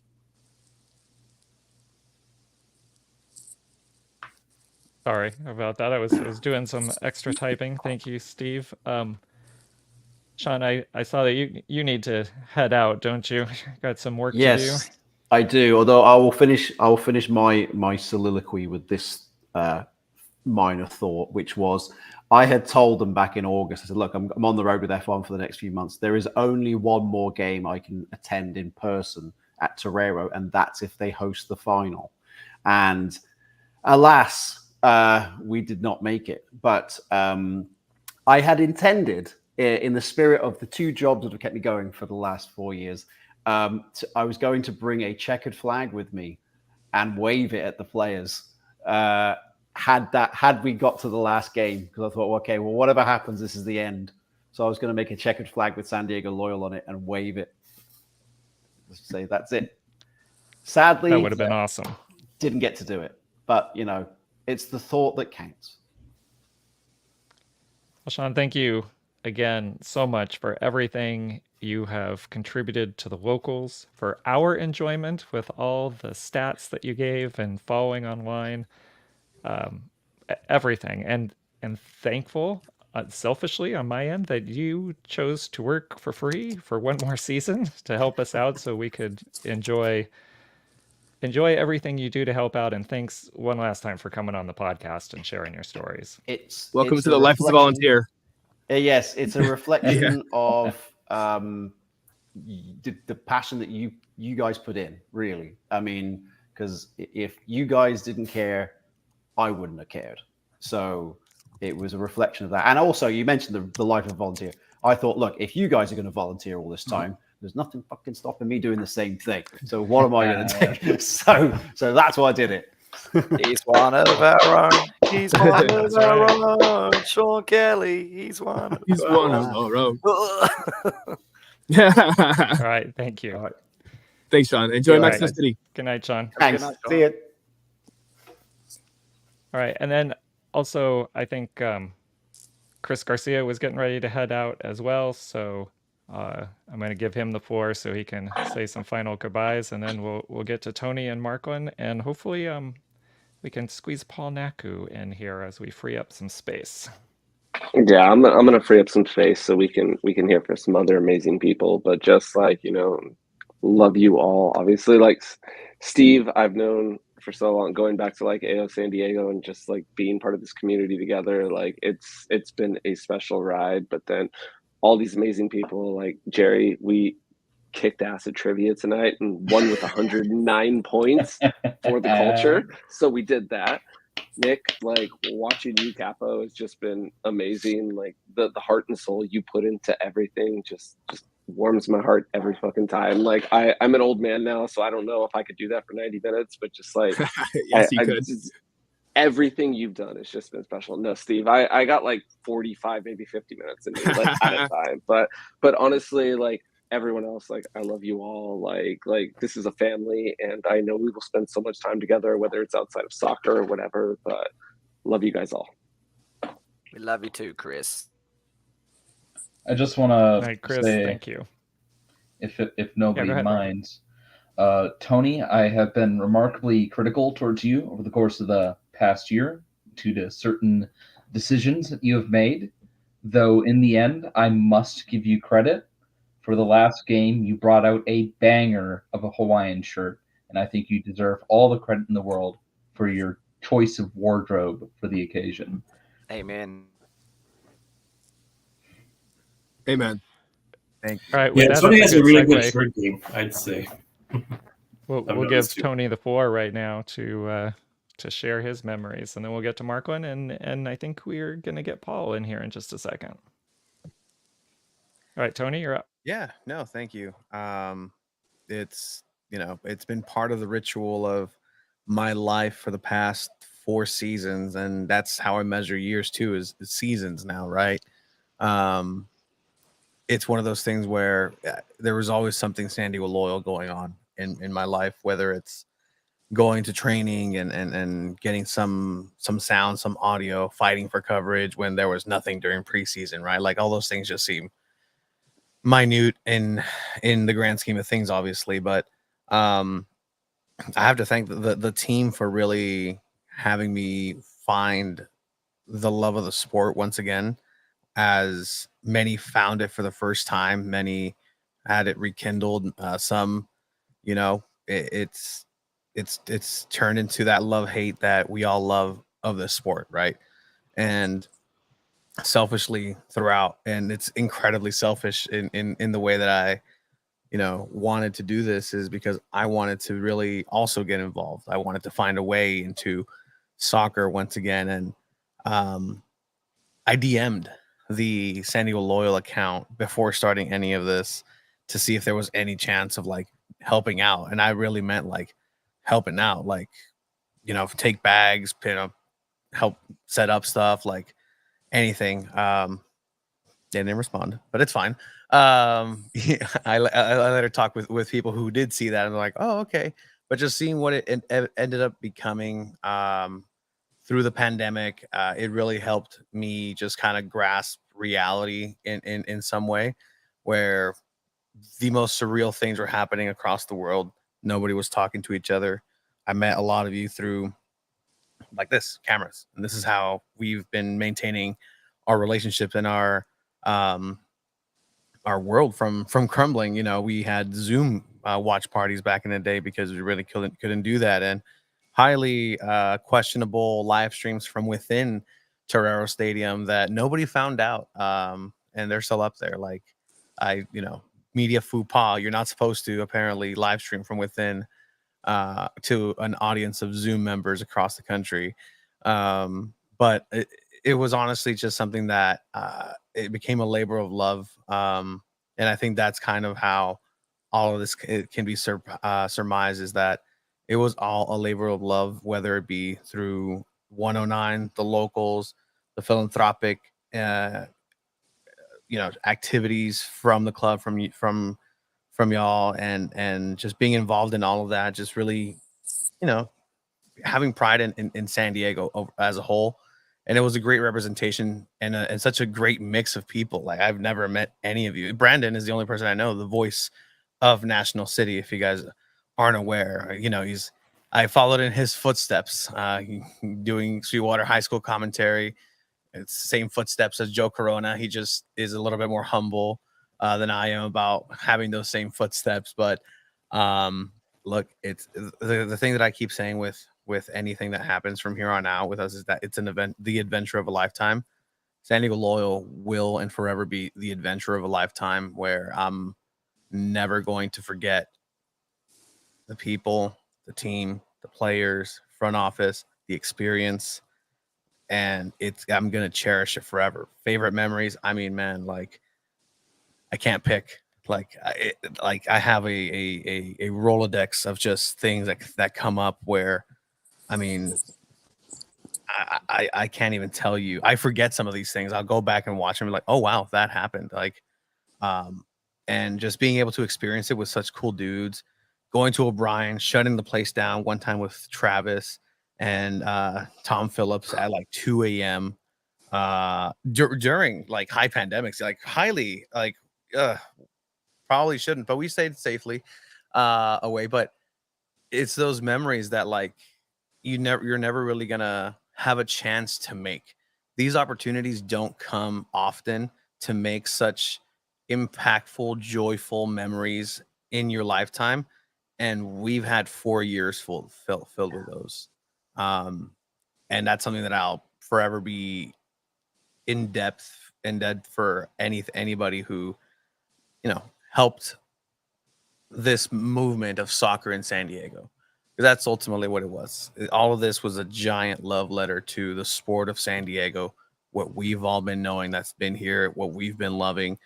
And if it just lit a torch, and that is going to be the eternal flame of soccer in San Diego, is everything San Diego loyal. Tony, I thank you for great comments, and personally so happy it reignited your passion in soccer because it gave us the podcast that you bring us every week. And frankly, as much as Steve and Jerry and Drew kept us going as a supporter group with their podcast, you also, with your podcast, started roughly the same time, kept us going. It gave us another angle to look at things because you were separate. Even though you did things with Loyal, you were separate from our group, you were separate from the team, and you were able to approach things from a different angle and give us a different perspective, which you still do. And I just want to give a huge shout out to you for, even though this is a little side from local stuff, for everything you and Shiva have done to shine a spotlight on our and raise awareness of our soccer community. So thank you very much. And then I'll give anybody else a chance to step in for a second, but then I'm going to shift over to Marklin as soon as we get any other comments here. I just want to say thank you, Tony. I mean, I think I've gotten so many kind words over the last couple of days about thank you for all you've done, blah, blah, blah. But I want to say thank you, Tony. It's been a joy to watch you guys grow from day one, from your podcast covering this team to what you guys are now. It's unbelievable. And I'm proud to have known you for as long as I have and call you a friend. And I'm happy for you, and I'm proud of you. And I just want to say thank you. No, appreciate that. And one last thing is just I want to say is I will make sure for as long as we have this podcast, this outlet, this whatever adventure, I will make sure that the spirit of what was made here, San Diego Loyal, the locals, everybody, is maintained, because somebody needs to make sure that soccer is protected as an entity here, because you guys made it special, and we will forever make sure that that is the ethos of what we do moving forward. So thank you guys for really allowing this. And I know there's people waiting. John, so I'll skedaddle out of here. I'll enjoy it with my AirPod. You guys have been amazing. We love you, Tony. Love you, Tony. Love you, Tony. Love you, Thank Tony. you so much. All right, Marklin, we're going to give you the stage, and then we'll give Paul a chance here, and then we'll take one last look and see if we have any other people. But I think at least at the moment, you guys are our last two for new comments here. So Marklin, right. You have the stage. Right on. And just chiming in again on thank you, Tony, and watching the growth and watching the coverage has been amazing across the years. From the early, first season pre-game meetups at brew pubs and starting to get together, it started becoming clear to me that this was a really cool thing. It wasn't just, hey, yeah, we have a team in San Diego. It's like, wow, there's some vision here. There's some stuff happening that's making this uniquely San Diego. And first season happened, and then we got shut down, but everything started growing. And, the way the team handled themselves and the way the club responded, and, from walking off at that game and the forfeits, wow, okay, they're not just going to talk it, they're going to do it. And then once we got back together, seeing that represented in the supporters group and how we came together, that's been amazingly special to be part of and to watch happen. Some big memories, lots of away trips. I guess not lots, but those stick out.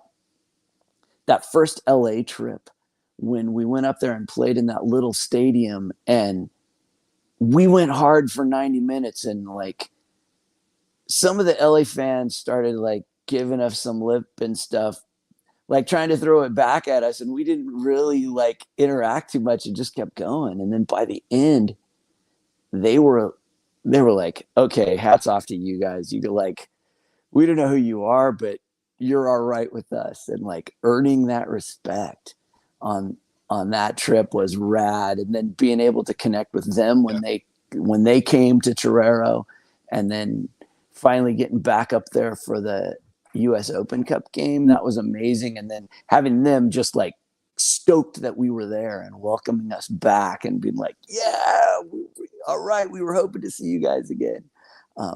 That was rad. Got a great New Mexico road trip, was stoked for that. We were in the same hotel as the team, and like bumping into them was rad. That was an amazing game, and hanging with the New Mexico fans. Like, I would recommend that to anybody. Just go up for a New Mexico game and go hang out with their fans, because their spirit is right. They're doing a good thing up there too.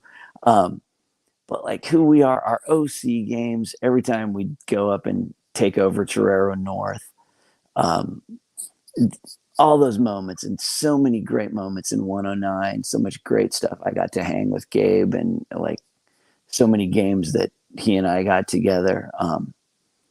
You know, that is something I'm going to hold forever, that I got to have all these games to hang out with my son. That was amazing and cherished and so valued. And I watch a bunch of the rest of you with some younger ones, and watching that growing up and remembering those days and watching that and being able to have it at this side of it. Yeah, that will always be something I cherish. Thanks to all of you for your game day energy, your off game day energy, the broadcasts, the watch parties, the get-togethers, all of it. It's just been such a rad community, and so such a pleasure to be connected with all of you. So those are the big things sticking out right now, and I'm sure there's so many more, but thanks. John, thank you for all of your work with this, like the vision you've had from year one of doing this, and then the energy putting it together, all these different little types of podcasts and video shows. It's so amazing and such a cool part of who we are, and that you've been able to capture that and represent that and communicate that for us. Thank you. Well, thank you very much for the compliment. And for those who maybe weren't around in the very beginning, Marquand did do one of our very original chants that we had, and turned it into a song that's actually available on Spotify. And if you ever have seen the Forever Loyal docuseries that I put together, the closing music for that was done by Marquand. So Marquand, thank you very much for contributing a piece to that and making it, giving me something to have a good solid ending to every episode. So thank you. Right. Yeah. Thanks, John. Okay. Right. I'm gonna bop off now, and in case anybody else wants to show up. So thank you all. Love you, Mark. All right. Love you all. Before I turn it over to Paul, we do have a couple more people that I'm just going to bring on the stage so we can see who they are. So we have a couple that will be joining us in a minute, but first we'll go to Paul. But before the Loyal were even a thing, one of, I would say, the new pillars that were starting to form of our San Diego soccer culture was Bridge Barcata. And for anyone who doesn't know, Paul was one of the original founders of Bridge Barcata. So Paul, welcome. Floor is yours. Share your thoughts. Yeah, Marklin kind of got me there with sharing his story with his son. I don't know. We've all cried. Yeah, the last game. Would you like us? No, I got it. The last game, I gave a hug to Elijah, and like at the end, I was like, "Should we take a picture?" And he was like, "No, we need to show our vulnerability, to show like our feelings." and what we're going through. But yeah, this has been tough. Like, to me, having the opportunity to start a club with your son as a 1-year-old, and then have him grow with Loyal has been so special.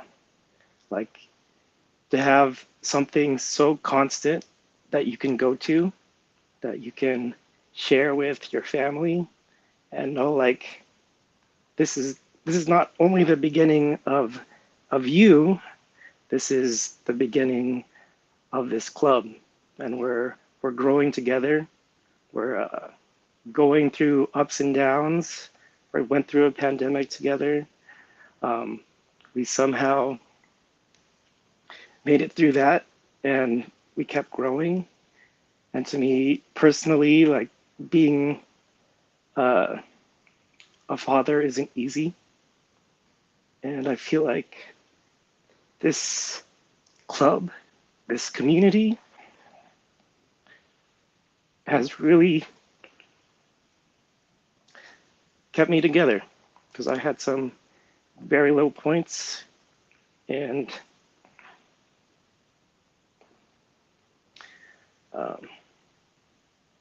this helped me get through it, to be honest. And I talked to Andrew that before he went to O'Brien's after the last game, and he kind of shared similar things. Like this has helped a lot for a lot of people. And you may not know people's stories and what they go through their daily lives, but you know, we had this, and this really made it special. And I can't thank everyone enough, like, to be able to have this experience, because you know, we've had sports teams in San Diego before, like Chargers, Padres, and I mean, I had a connection because it's San Diego, but you know, I've played soccer my entire life, and to have a team that I echo everybody, like, that could represent you, and that you can be a part of, and you could be close to, that you can actually touch, you can communicate to. I could talk to the president, I could go to the shop and run into Landon randomly, or just like anybody. I think that's so unique, and that's so special, and I feel like that's the thing I'm gonna miss. I'm gonna miss the accessibility. I'm gonna miss that personal touch. I'm gonna miss, like, you know, I feel like I've been heard. I feel like I've been seen. I'm not just like someone on the wall, like a normal supporter, like lost. I felt like every one of us had a special moment. And I feel like that's why it's been so hard to get through this. Because yeah, we have new things coming in. We've had the wave come in. We still have the Soccers, but I don't know, just starting from the very beginning, from before it even started, before it became what it is, just to know that you're a part of building that culture, building those friendships, building this club, that's been like one of the most amazing things I've ever experienced. And for me, like, I don't talk that much. I'm not the loudest, but you know, I've tried to capture as much as I could, because this has meant so much to me and my family, and you know, there's tons of memories that I'm gonna keep forever. Like, the biggest one for me is just having that relationship with Elijah, and him coming during the pandemic, because I won a T-shirt, right? Never had a connection with a player like that, which is him just being so honest, and being so thoughtful and caring, to be like, to establish that connection with a kid. He's only like 1.5 or something like that. And and that connection has made my kid probably the only reason he wants to watch, because he gets to see his player, he gets to see his friend, he gets to be like, hey, yeah, that's Elijah. Or like when we go to watch another game, he's like, where's Elijah? I was like, he's not playing, that's not the Loyal. But things like that, just seeing him grow and then having that relationship, I think we all have that with certain players, and I think it's very special. And again, I just want to thank everyone again. Like this means a lot, and I love that we did this together. So thank you.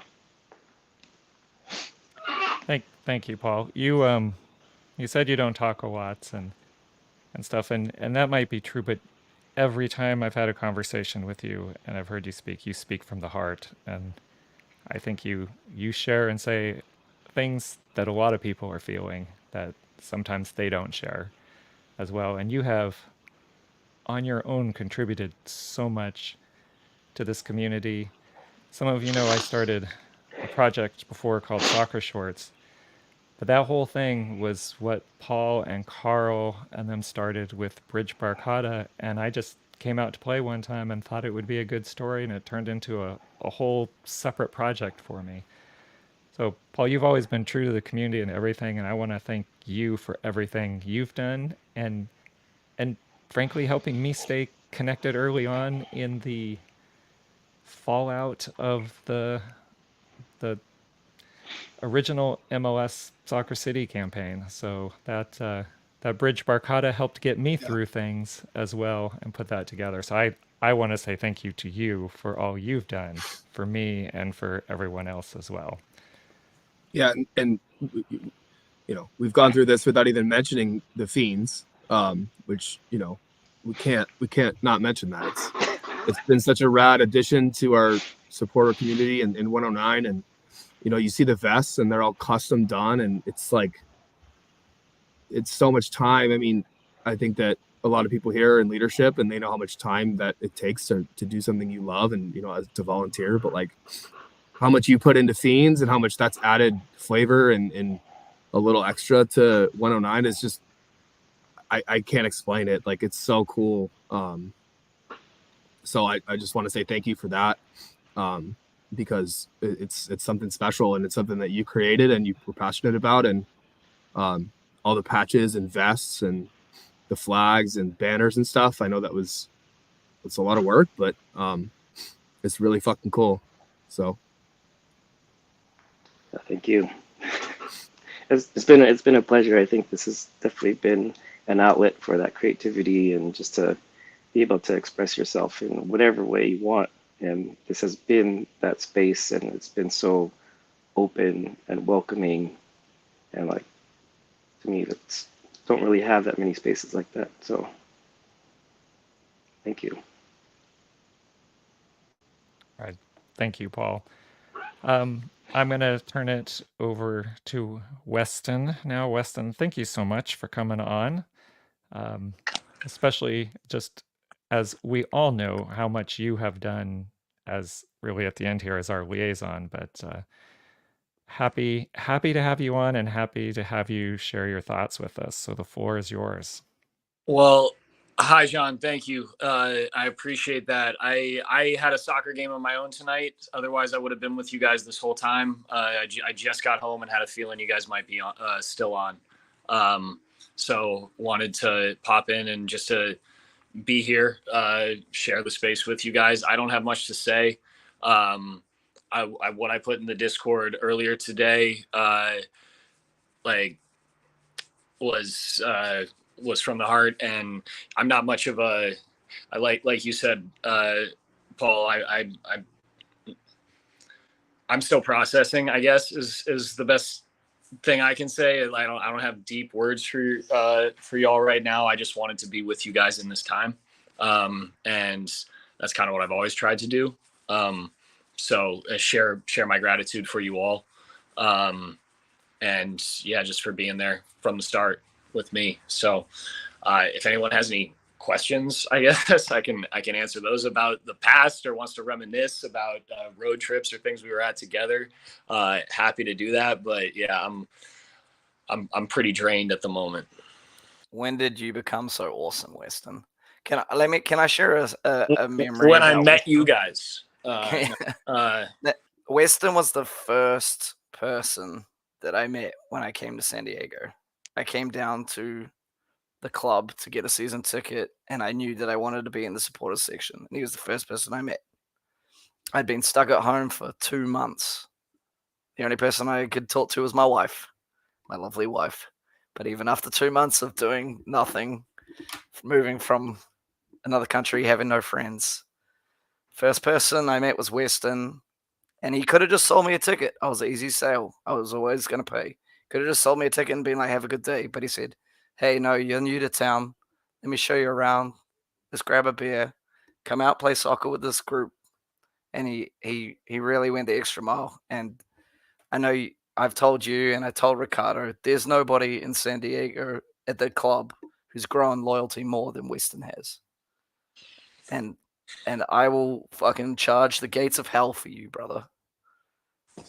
Man, I remember that day, dude. I remember that day. I remember the first time you came out to pick up with us. Yeah, like that's always what I tried to do. And I'm just so, like, you repaid that kindness a millionfold with everything you've done for us in this club, in this community, man. So right back at you. All right. Well, thank you, Weston. All right, Steve, did you have something you wanted to add? You're muted, mate. Thanks. Another Weston story is that back in 2019, when we were holding, supporter meetings around the county, Weston was at the very first one at Coronado.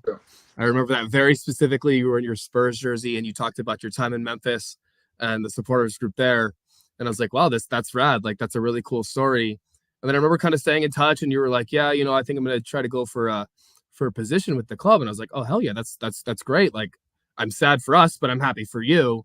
It, like, I don't know, little did I know that, like, this was better than it could ever be. I mean, I responded to you in Discord, but it's just nobody, and Nick, you said it well, but nobody in that club goes above and beyond more than Weston did. Like, ticket rep, but like, I could text him the day of the game, like 2 hours before, hey, I need an extra ticket. And it's like, oh, he's like, it's in your account. Like, you don't have to do that kind of shit. And like, since he's become supporter liaison, it's like the extra mile every minute, every time he can.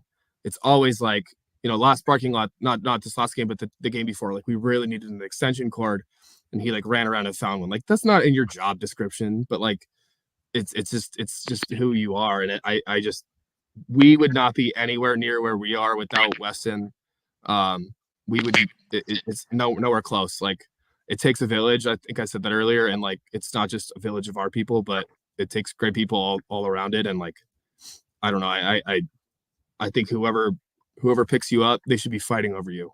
And whoever gets you is going to be lucky. Well, thank you very much, Steve. I appreciate that, man.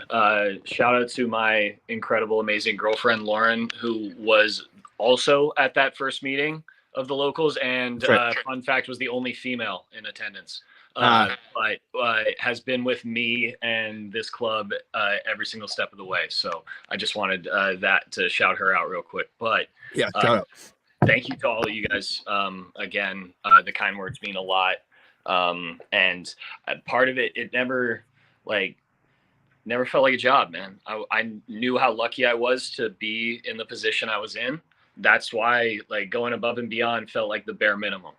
I don't know if that makes sense, but like, it felt like all I could do to thank you guys, thank the club, and thank the universe that it put me in this position. So, appreciate it. Blink twice if she's standing right there. She's not. She's asleep. I'm trying to be quiet. All right, well, thank you so much, Weston. We love you. You're welcome to stay on here, but I'm going to turn the floor over to Jeremy, who I know we keep having people sometimes pop in here, but Jeremy might be our last new person. And then if he truly stays our last new person, we'll see about trying to tidy and wrap things up. So, Jeremy, thank you for coming on with us, and the floor is yours. Yeah, can you hear me? I haven't checked my mic yet. Yes, we can hear you. Oh, okay, great. So I'm a Section 102 local, okay? And mainly I just wanted to come on tonight to say started and we got to sign up. You guys had sent out this email of the locals. And I'm like, this USL supporter group, like, what is this going to be? You know? And signed up, and holy shit, you guys fucking owned it. Like, you guys own that stadium. All right. I sat in Section 102, and I think the guy behind me just always sold his tickets because there was always new people behind me. And every game they would go, are they going to do this the whole game? And I was like, fuck yeah, they are doing this the whole game. And you guys would just rock that stadium like, yeah, like no other. I mean, it was amazing. This run has been just a pleasure to do with you all, to see you guys all just going at it. And I can't imagine going to a game not having that local power there. I mean, it was just, listen, through the games, as you guys know, Section 102, Section 101, they don't chant that much. But when it came down to it in this last game, man, everybody was, the last 5 minutes, everybody was up. Everybody was behind you guys the whole way. It was just, it's been a pleasure. I know I'm scattered. I don't know what else to say, but it was just, you guys did it right. You guys did it right. That's the only thing to say. So thank you.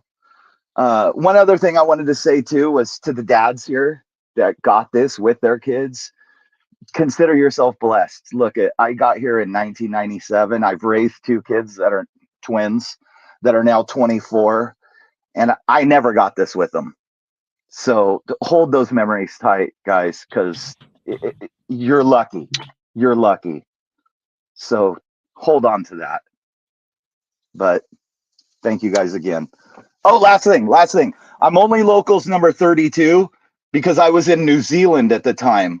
And so the time, yeah, Nick, I wanted to bring this up because of you. So the time I couldn't get up early enough to sign up because I was so damn wanting to be in the first 10 and I couldn't get there. So I was number 32. And I will say, Nick, I think I was the first person to rep the Loyal Crest in New Zealand. I'll post the picture on, You're my guy, Jeremy. on Discord. You're top of the list, bro. Saturday, Rugby World Cup. I want to see you there. Shakespeare's. Oh, dude, don't even bring up Rugby World Cup right now. My wife grew up in New Zealand, so we're just silver fern, baby. Shakespeare's Saturday. I know you'll be there. But guys, seriously, thank you. Class, absolute class. That's it for me. What a guy. Thank you so much, Jeremy. Steve? Yeah, I just wanted to tell a little story about when we launched memberships.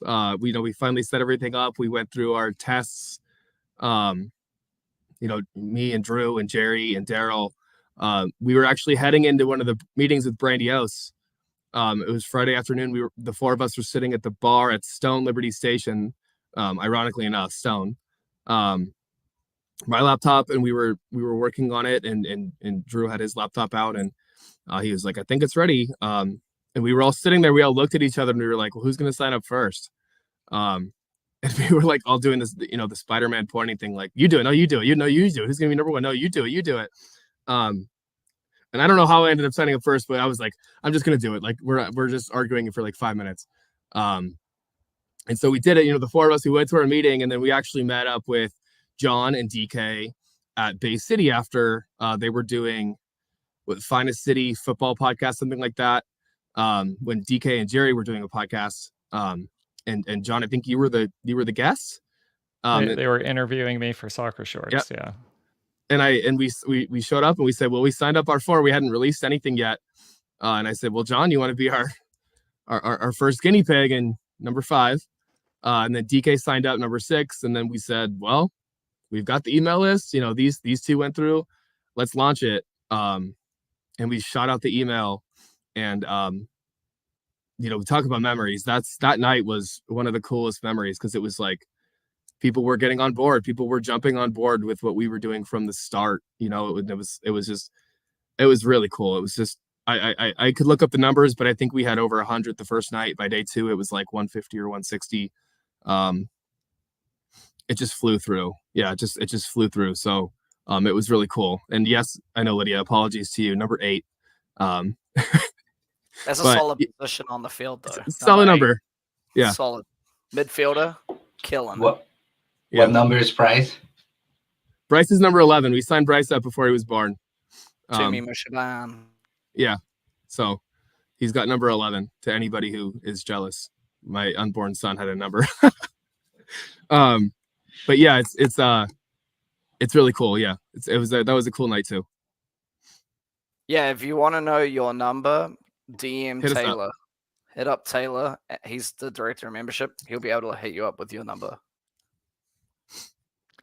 I just wanted to add, because Tom Phillips had put this in there, and really I feel this is an absolute miss on my part, and I want to, if Daryl is Yeah. at all watching or listening to us or does, I can't believe I didn't in my getting ready for this reach out to Daryl, and and I will take full ownership of this. It was an absolute miss to not have Daryl with us, because he was so instrumental to the beginning of this. And for those who maybe came in late and you don't know, and if you ever get a chance to see the Forever Loyal docuseries I put together, you can see his role, especially in the first couple episodes, and how important he was to what this eventually became, because he had a very strong voice for how we should do things and to try to set things up right and really be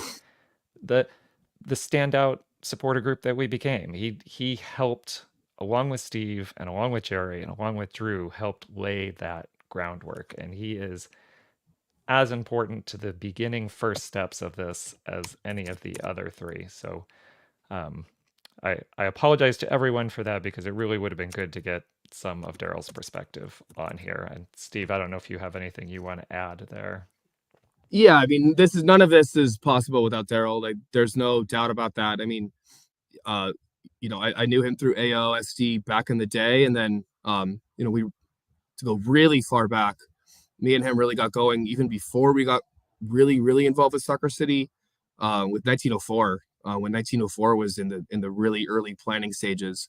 Actually, Ricardo Campos worked for 1904, and Ricardo and Daryl were. I was talking to Daryl a lot, you know, through AO, through soccer, you know, the early stages of Soccer City, and I was like, yeah, you know, I knew he was really involved with Deep End, with the soccer supporters group back in the day.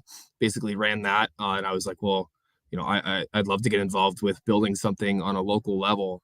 And started talking to him, and he's like, well, I'm going to be meeting with Ricardo if you want to come on out. And so, yeah, I went on out, and, you know, like I said, I had known Daryl for a while, but met with Ricardo about a 1904 supporters group. And that was really the start of an incredible friendship and an incredible relationship. You know, we did the whole Soccer City deal from the start. And then when Loyal started, you know, we got a text from Ricardo that said, hey, come on out. And we met up with Warren, and that was it. But none of this is possible without Daryl. So yeah, the biggest shout out to him. And he took a step back a while ago. He had a daughter and family, focused on family. And I completely and totally respect that. But I do miss him in these circles. And I think that it's just, yeah, nothing changes without him. Can I share a quick Daryl story? When we were doing the 1904 stuff and we were scouting possible pub locations because they thought they were going to build the stadium in North County, I forget which place we went to, but we went there and we're talking, and I will say Oh my in my gosh. mind, it was one of the first times I had met Daryl. But then when we started talking, I found out that he I'm had so happy you're went telling this to, story. yeah, he was a graduate of the school where I taught, and he remembered me. And I asked if he was a student. I said, no, you cut me from the soccer team. So that was my reintroduction to Daryl. I And specifically remember that we no, were actually, sitting at Black Plague Brewing in Oceanside. I remember that. Actually, I think I asked him because I had some Bridge Barcata stuff had already started up or something, and I said, "Well, why didn't you ever come out for the soccer team?" And he goes, "I did. You cut me." So that was my introduction to adult Daryl. Also, I do want to give a shout out, and let me see if I can find where the comment is, which I'm not seeing. Oh, here it is. To Tom Phillips, who actually was the first leadership member when we were at O'Brien's and trying to figure out what to do. He was the first person to actually step up and volunteer to do a position. Steve and Daryl were really getting it going, but someone who actually, I think there was a lot of hemming and hawing. I don't think anybody wanted to feel like they were bullying or doing something. There was just a lot of back and forth, and Tom finally said, all right, I'll do the philanthropy. And then after that, then people started falling into place. So Shout out. Tom, thank you for getting the ball rolling. Shout out to Tom during the pandemic as well, organizing all the volunteering for Radies for the Yes. vaccine effort. That was a huge job, and he did an awesome job. So shout out to Tom for that. Yeah, absolutely shout out. That was a ton of work. And that none of that would have happened without him. He reached out to Radies himself, basically organized that entire thing himself, which was incredible. But yeah, going back to that night at O'Brien's, he'll tell the story better than I can because it's his perspective. But he fully went there.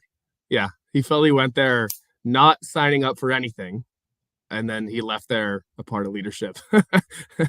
So he blames me, but I really just think he blames himself. So I remember sitting next to him, and he and he did it, and then he complained afterwards. I can't believe I signed up for something. Very Tom. But he helped get the ball rolling and was very instrumental, especially that first year in the pandemic year. So yeah, thank you, Tom, for all that you have put together and helped out with this supporter group. I wanted to jump in one last time because I wanted to say one last time thank you to all of you. I remember O'Brien's being nerve-wracking for me. I didn't know anybody. I do remember the meeting that you're talking about. I wanted to be so involved. I wanted to volunteer for everything. Tom was the first one that volunteered. I do remember that meeting. I was so afraid of even saying anything because I didn't know any of you, but you all welcomed me so much. Thank you so much. Thank you to Paul Naku. Thank you to Tom. Tom, here it is. And I will cherish this for the rest of my life. This is first game ever Loyal played at Toyota Stadium. Here's the ball, and he gave it to me. Thank you so much. I don't think we have mentioned him tonight, but he has been one of the persons that have welcomed me the most in this group, and it's Travis. Travis Peterson, you're amazing. Thank you very much for being my friend, honestly. Like, I can't believe this group of people. I just need to talk one more time and say thank you again. Nick, you're weird as hell fuck, but I love you, man. Love too, baby. Always have Jason, our conversations. Paul, so quiet. It's just like unbelievable. I remember like maybe first game, second game. I'm this crazy man, and I'm like, go ahead, man.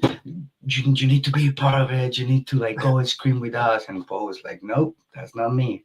Fuck it. But you know, we developed these weird relationships. It's weird, cool relationships. Is so good. I just needed to jump one more time and talk and express myself. I hope the Two Balls and a Mic are still listening to this, or if they ever listen to this, thank you so much for what you do. I cried a lot today. Finally, I was able to express some feelings listening to your podcast. I have been numb since the end of the game in Sunday, and I finally was able to feel stuff today.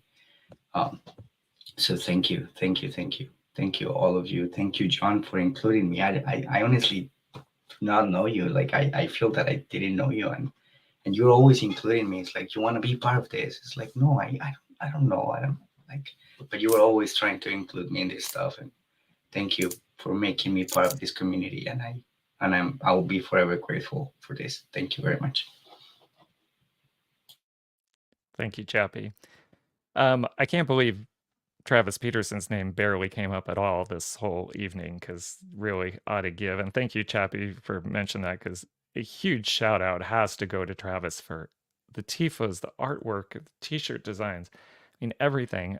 Other than really the work by Brandios to develop our crest, pretty much every other single thing came from Travis and Travis's creative genius. So absolutely huge shout out to Travis, because the look and feel that gets presented out to the world would be an entirely different situation if we did not have Travis in our group, and cannot thank him enough. Even down to the one that we all, I don't know, hate, love, the tombstone, right, image that we have now out there with Bum, and beautifully designed outline of the crest with the trees and the orange. I mean, it's classic Travis Peterson. So again, huge shout out. And you know what? We're missing people. I know we are. We've been going almost 2.5 hours now. It's getting late. I do want to give one final chance for everyone or anyone else to say anything if they would like. And then I guess, Steve, I'd like, once everybody else is done, for you to close this out, and then we'll wrap up. So anybody have any last? I mean, you might have said everything already, and that's fine. But if anybody has any last things they would like to say, Jerry, we'll put you up first. I just want to say it's been an honor and a privilege to play drums for you all. Like when my partner Julia found out, like she's like, wait a minute. So when you play drums, can you even watch the match? And I'm like, nope. So let me get this straight. You're spending all this money, and you can't, and you don't even watch the game. And I'm like, yep. Why do you do that? I'm like, because we need it, and I'm honored to do it. So the rest of y'all can watch the match. And you know, I will play that freaking drum through the gates of hell for you guys. And I'm gonna miss that a lot. It's been an honor and a privilege. And yeah, Nick, you know what I'm talking about, missing the match. Dude, I went to soccer games. What? Yep. No, oh, here we go. No regrets. Yep. That's all. We love you, Jerry. All right. Any other last Can't comments believe before you're we turn kicking it us over? out, John. I can't believe it. I was ready for all night, and you're kicking us out. I can't believe it. I'm going to, well, not play, but it is getting I don't know how much longer I can make it as well here. I would like to say. I'll just leave it that way. I'd like to say a big thank you to you, John. Like running the podcast this last couple of years. It's a lot of work, and you do such a great job. Thank you for hosting our stories, and also the Forever Loyal documentary series. Thank you for documenting the start of this crazy journey. Thank you very much. It was, like everyone has said, an honor to do. I wanted to do it. That was part of, Steve asked me in the beginning if I wanted to be part of leadership, and I said no. I want to do this. I want to capture what we're building from the beginning, so that we never forget, and frankly, to never lose our way. Hopefully that would help us, remember why we started and why we did some things. So it was, Jerry said is his drumming, Nick does the capoing. My contribution was just trying to capture some of the things we did and document it and put some of those things in video. And I loved every moment of doing it. So I'm glad people appreciate them at time and still are able to go back and get something out of those. So I'm just happy to do my part, I think, like everybody else.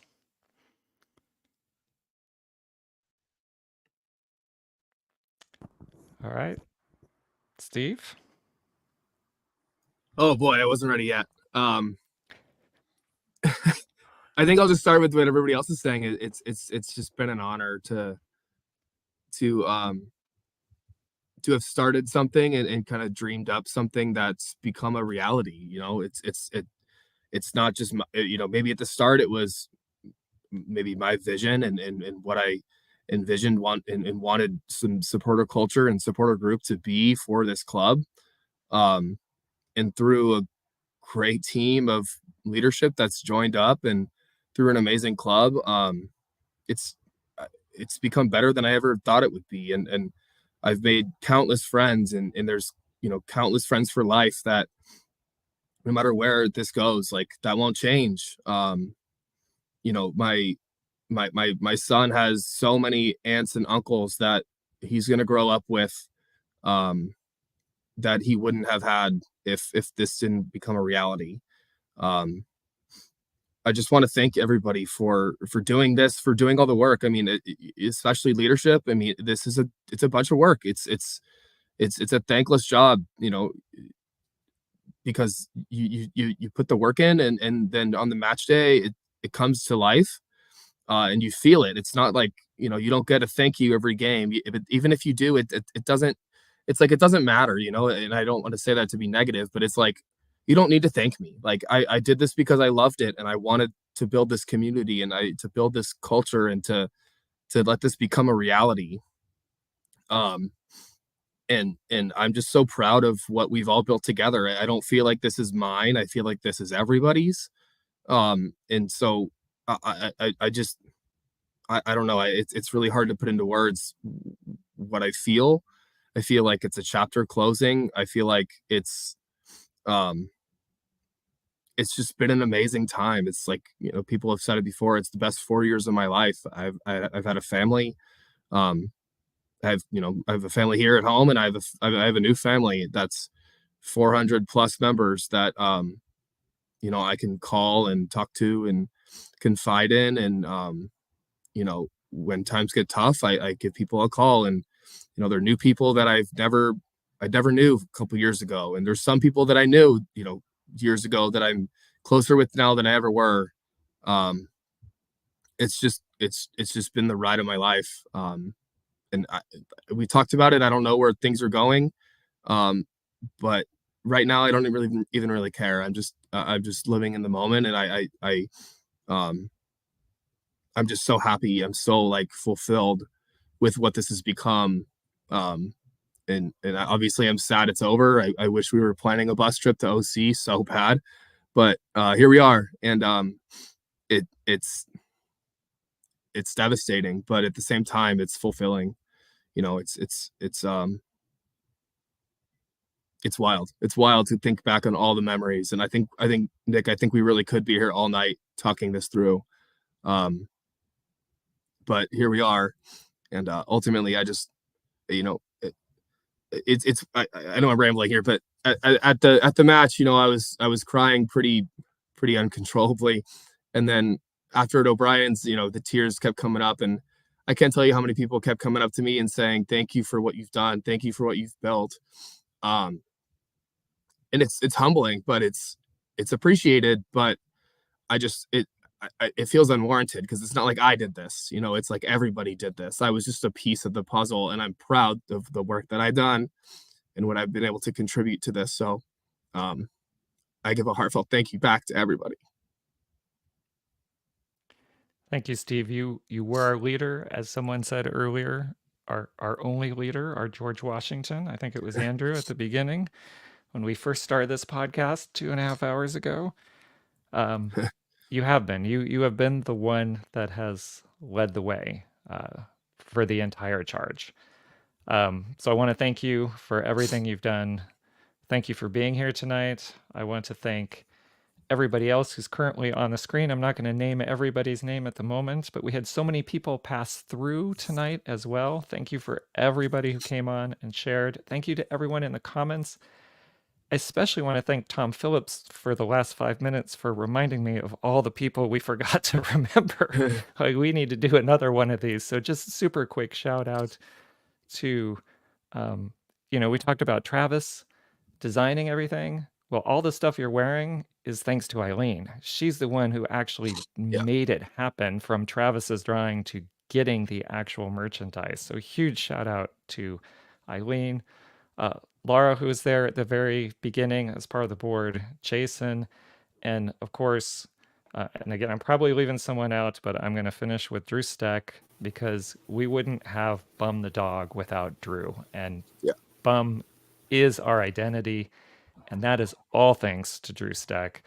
And Drew's touch is on so much of this club, and he's with us always in spirit.